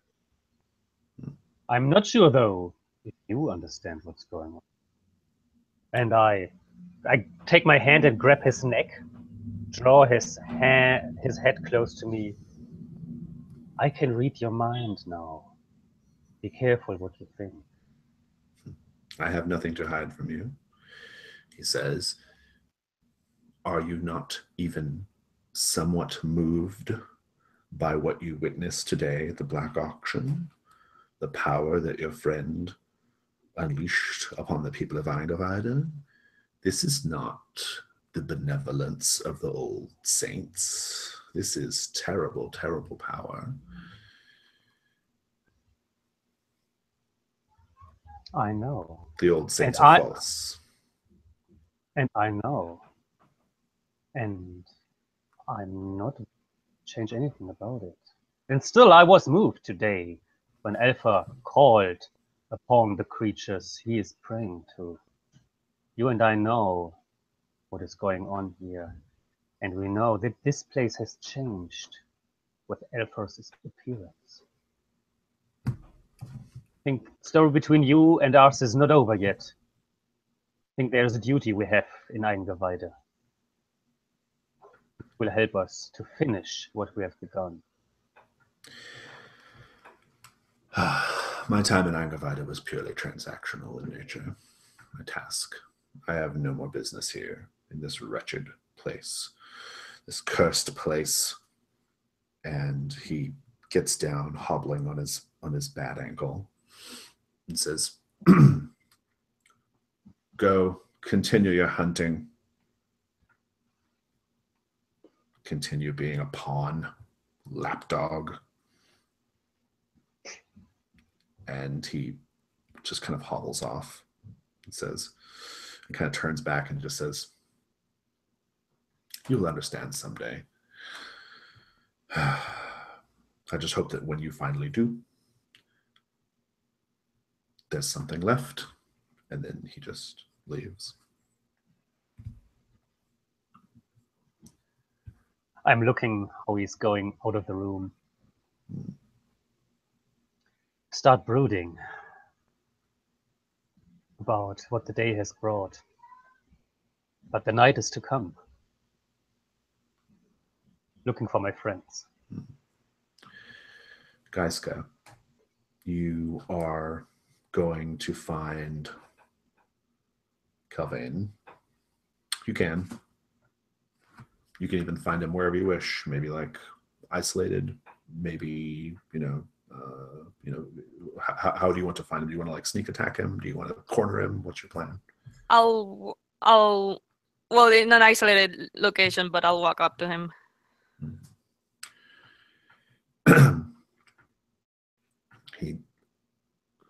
He looks at you and he says, we'll say it's like in an alley. He says, am I correct in thinking that we understand one another very well? I suppose. What do you think? Well, I think that you misunderstand the power in your sword. Well, what can I say? Hopefully I'll learn eventually. Perhaps.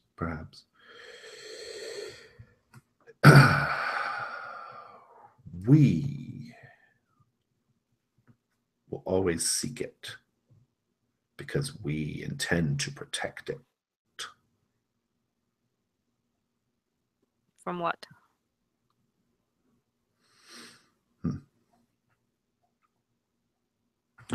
Let's just say that when the light of the first starlight is snuffed,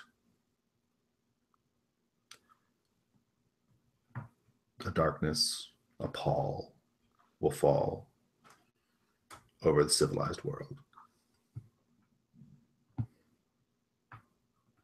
Are you capable of making that light shine in perpetuity? Is there a danger in letting you have this power? I do not know yet, but I will seek to protect it.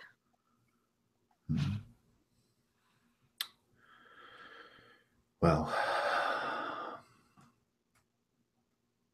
how does this end? Do I trust you? No. Of course you don't. So, what's your choice? The sword gives you a choice. Okay. The sword wants you to turn Starbeast Geminos loose. And what does that mean? It means that basically the Star Beasts will continue their observation of you, and if you ever begin to falter, they will take care of it. Okay. And basically, what do I have to do? Just keep the sword? Yeah, just keep the sword and turn away. Right now. Turn away, as in... Kelvin goes his separate way, you go your separate way. Okay. So, I'll trust the key. So, is that one of the hold for the key? Yeah, I'm spending one of the hold. Yeah. So you get an XP. Okay. But basically, you're agreeing to. Getting beat the fuck up if I fuck up. Yeah, if you fuck up with the first starlight, you're kind of like inviting like this like terrible wrath upon yourself, right? So yeah, that's fine. And it's a bit like, and there's a bit of problem in that you wield this sword with a hand that is fundamentally connected to the negative plane, right? Yes. So there's a bit of a problematic. And there's, I see that as kind of, I fucked up once with the village, so I kind of have to do this either way. Yeah. So I'll do it. Or attempt to. And later on, you all meet up again at the inn, having done your various tasks and had your various conversations. Weary, the question was posed to you, are you willing to sacrifice your friends in order to save your mother from this loop?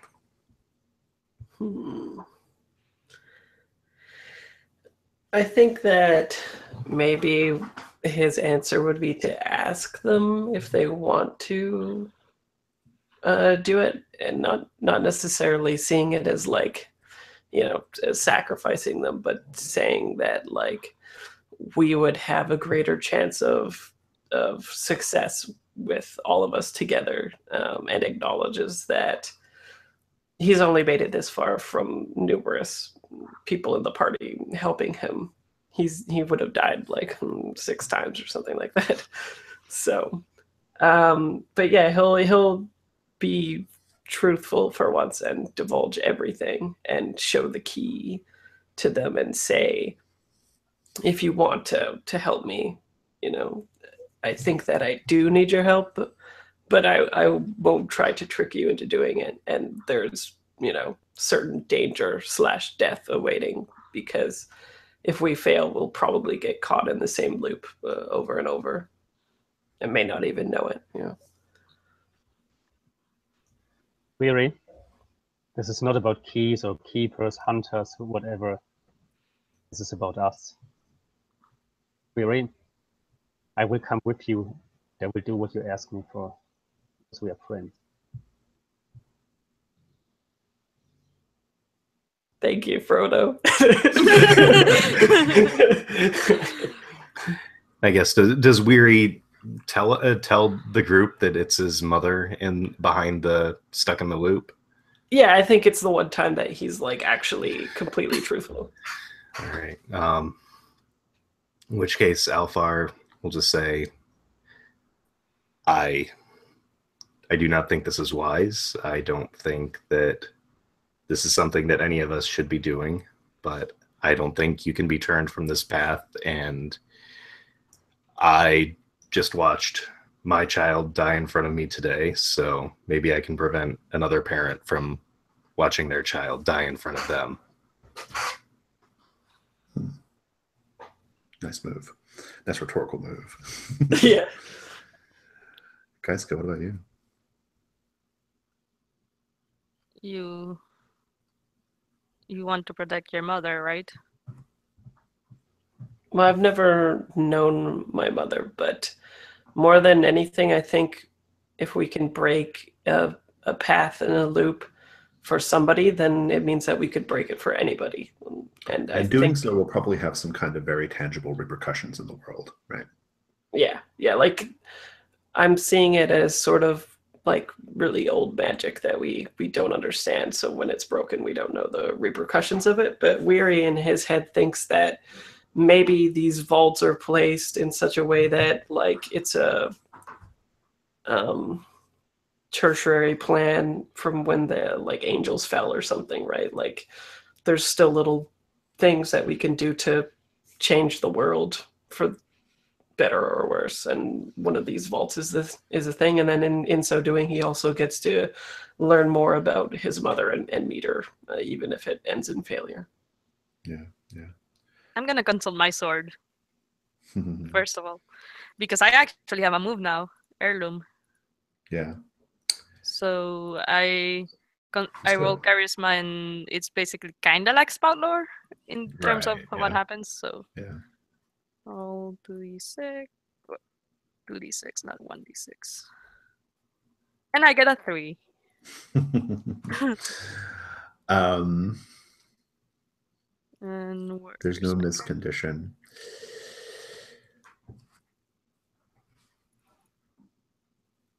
You're going to learn that if you take the light of the first starlight into this vault, doing so, you're taking the light of the first starlight into the abyss, which is the plane of existence where demons make their home, right? The 666 layers of the abyss. And taking the first starlight into the abyss is bad idea? a bad idea. Yes. It will probably snuff the light, which is what you're trying to avoid doing. Yeah. And it would not be good. So that is what you know. That is what you learn. But you got a miss. And I think that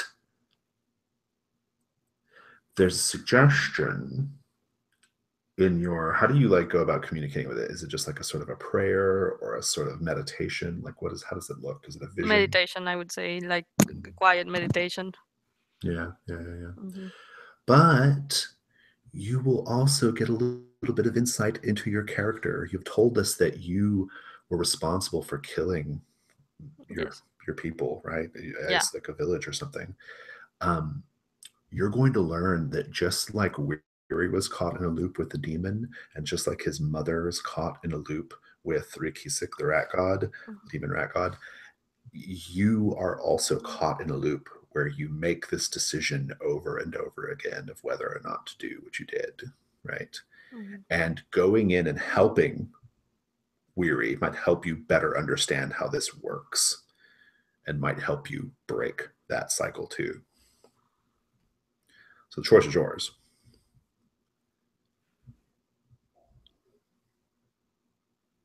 But let's take a quick break. Yeah.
Oh. Where will this lead us?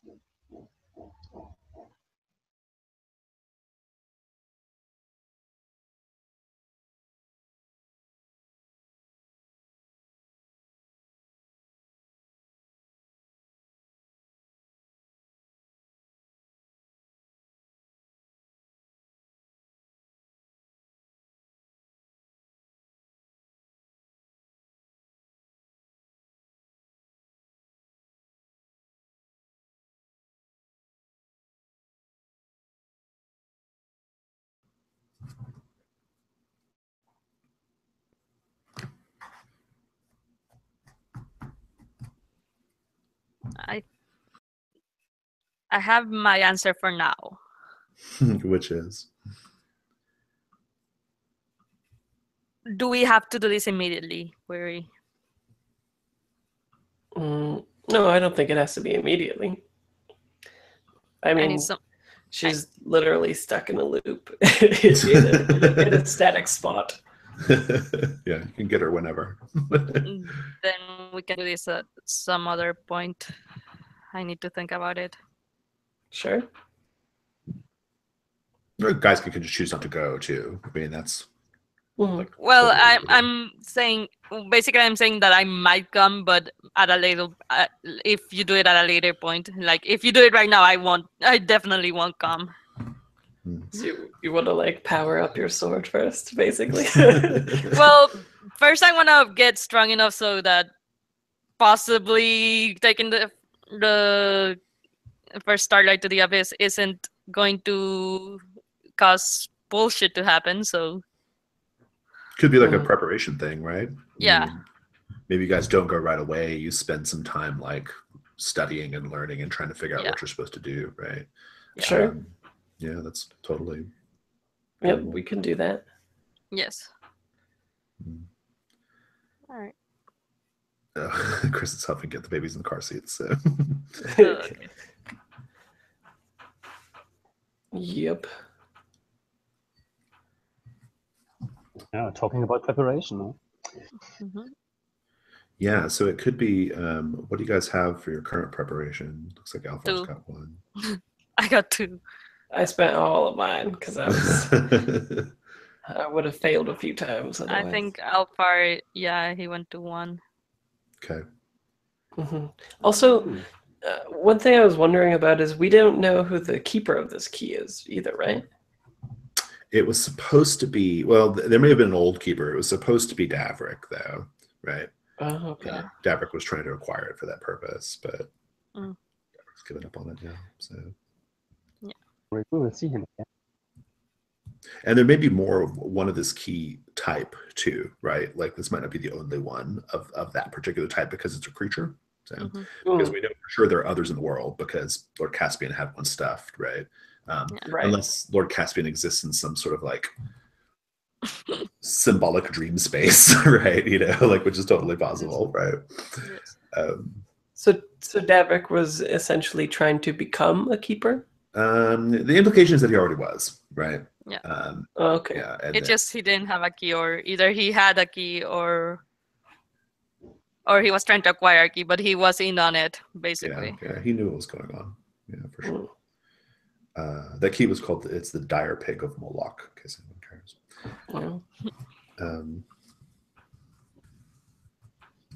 Probably will be reborn Ooh, sooner Moloch. or later. Yeah. I'm sure Logan would have liked it with all the tentacles. Yes, indeed. Yeah. So we'll catch Chris up. So the idea is you guys are going to like prepare to go do this. Like, we've got like 15 minutes left in the session, roughly. Maybe not even quite that much for including end of session. So it kind of just might come down to like, do we want to have this moment or not? I don't know. I don't think it's like I think the scene can be fairly brisk and quick because it's just kind of like a final moment, right? That, you know, that you're kind of like dropped into. And so it could be doable. But I don't want to rush it if it comes to it either. So I don't know. Abattoir. It could be, we could have a satisfying epilogue here instead, where we see each of the characters like either preparing to help Weary with this, or whatever. Yeah. What are you guys interested in mostly?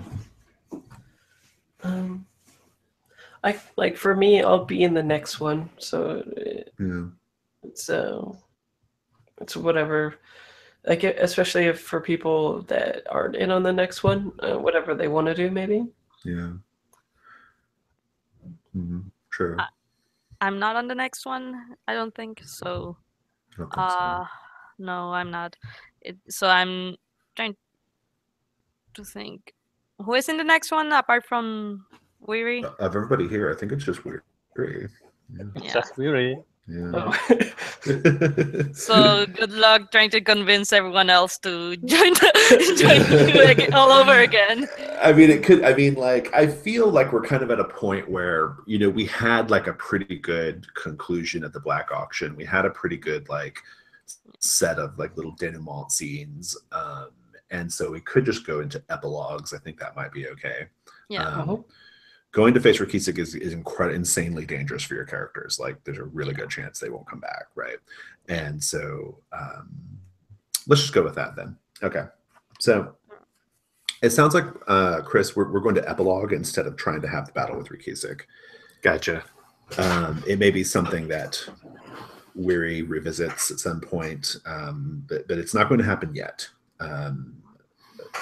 Geiska has urged like more study and preparation before you guys just like go do this, right? Which is probably prudent.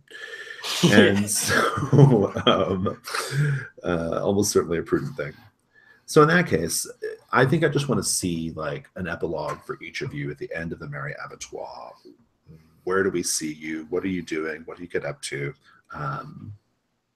Because for some of these characters, we're not going to see them like immediately in the future. So this is kind of a chance to give a little capstone to them. Weary, what do you think? Since you're we know you're coming back. So. Maybe his idea of preparation is that leading up to this point, he hasn't killed a keeper before. And he knows that you get something out of killing a keeper, like more knowledge or something like that. So maybe his preparation is to hunt down Davrick. Yeah, hunt down Davrick or find a keeper and kill them to see if more information would be obtained by doing that. That would be relevant, or if it's just part of the that if they're two interlocked things or if they're separated. Well, if let's say you're hunting down Davrick and later on, like where do you find him? What's it look like? Like, he's an auctioneer, right? So maybe I predict his next move of trying to find another one of those beasts. More things at auctions, yeah. And it might even be fun if it was tracing him back to the Caspian bubble and him trying to get it from Caspian or something like that. Nice. Yeah, I'll give you the benefit of the Slay the Keeper move. That seems fair.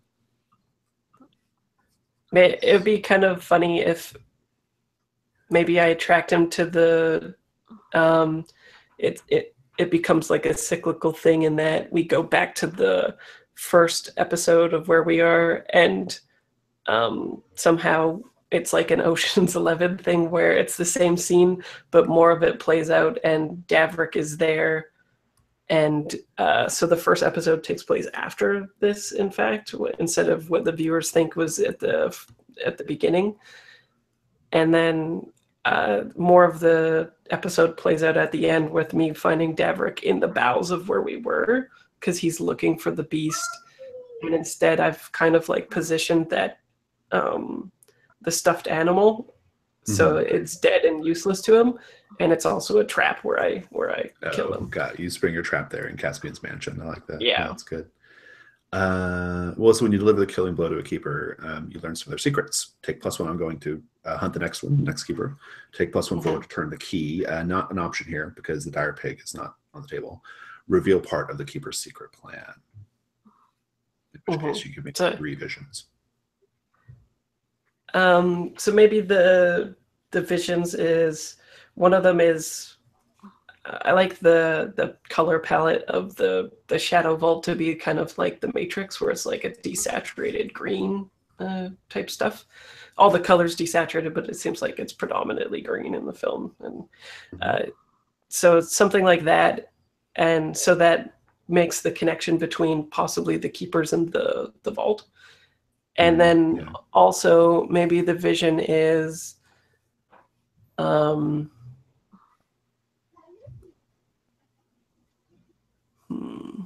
maybe I'll think about the other two while people are doing their think stuff. about it. We talk about it at the end anyway. I'll ask you like what you saw in your mind's eye when you killed him. Archon, what about you, epilogue-wise?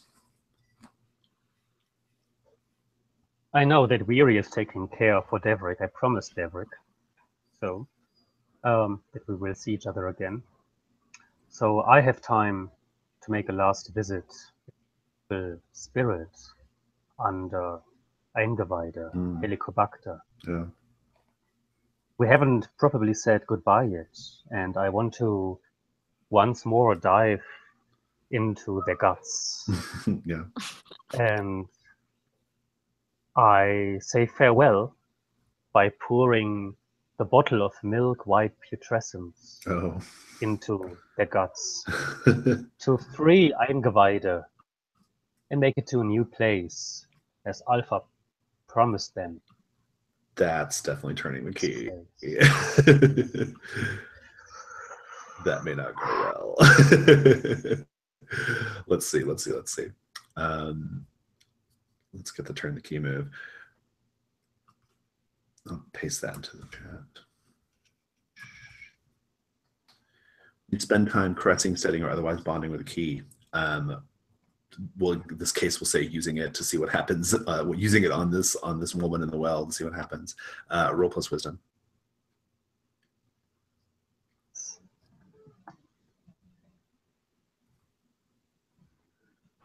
7. Would have been another moment for a vision. I forgot. On a 7 you hold 1. You may spend the hold at any time to invoke the power of the keys. This is interesting. We can take care of it now if you want. Like, what kind of effect are you hoping to get from pouring the milk white putrescence into Helicobacter's guts? Like, what are you trying to accomplish there? It's time to bring this to an end. So whoever is already infected, in that spiritual sense, might probably die. But I hope if the children of those all living in town will survive, and that the town will continue living without this evil spirit in peace and without stomach problems anymore. Okay, so you actually bring like a certain degree of like healing to the town. Very appropriate, because if you'll recall, the milk white putrescence was actually pus. I don't know if you recall that little detail from that first series. It was the pus. It was the transmuted like venom that turned into pus on this guy and they milked this guy's pus from his body, right? And pus, of course, is when a wound begins to heal, right? And so there's a certain like interesting symbolism going on there of like, you know, doing this is the first step of like healing the town of Eingeweide, right? I think that's super interesting, maybe both spiritually and, you know, physically. So super interesting. Gaiska, what do you do? Or what do we see in your epilogue? You see Gaiska walking about and basically training. And he goes back to where the village was at some point. The village And- where you killed people. Yes. And he's gonna use his the magic of the first starlight there to figure out more about what happened. Yeah. I love it. That seems good. I don't even know if we need to see that on screen right now. It's just a good end. And Alfar, what about you? Epilogue. I think we would see Alfar returning home to his village, and and you'd see where once he preached that, you know, we need to advocate for Anshar within the church, and now he comes back and just preaches, you know, it's like Anshar is, you know, is strict and terrible with us here. However, the outside world is a world of horror, sin, and demons.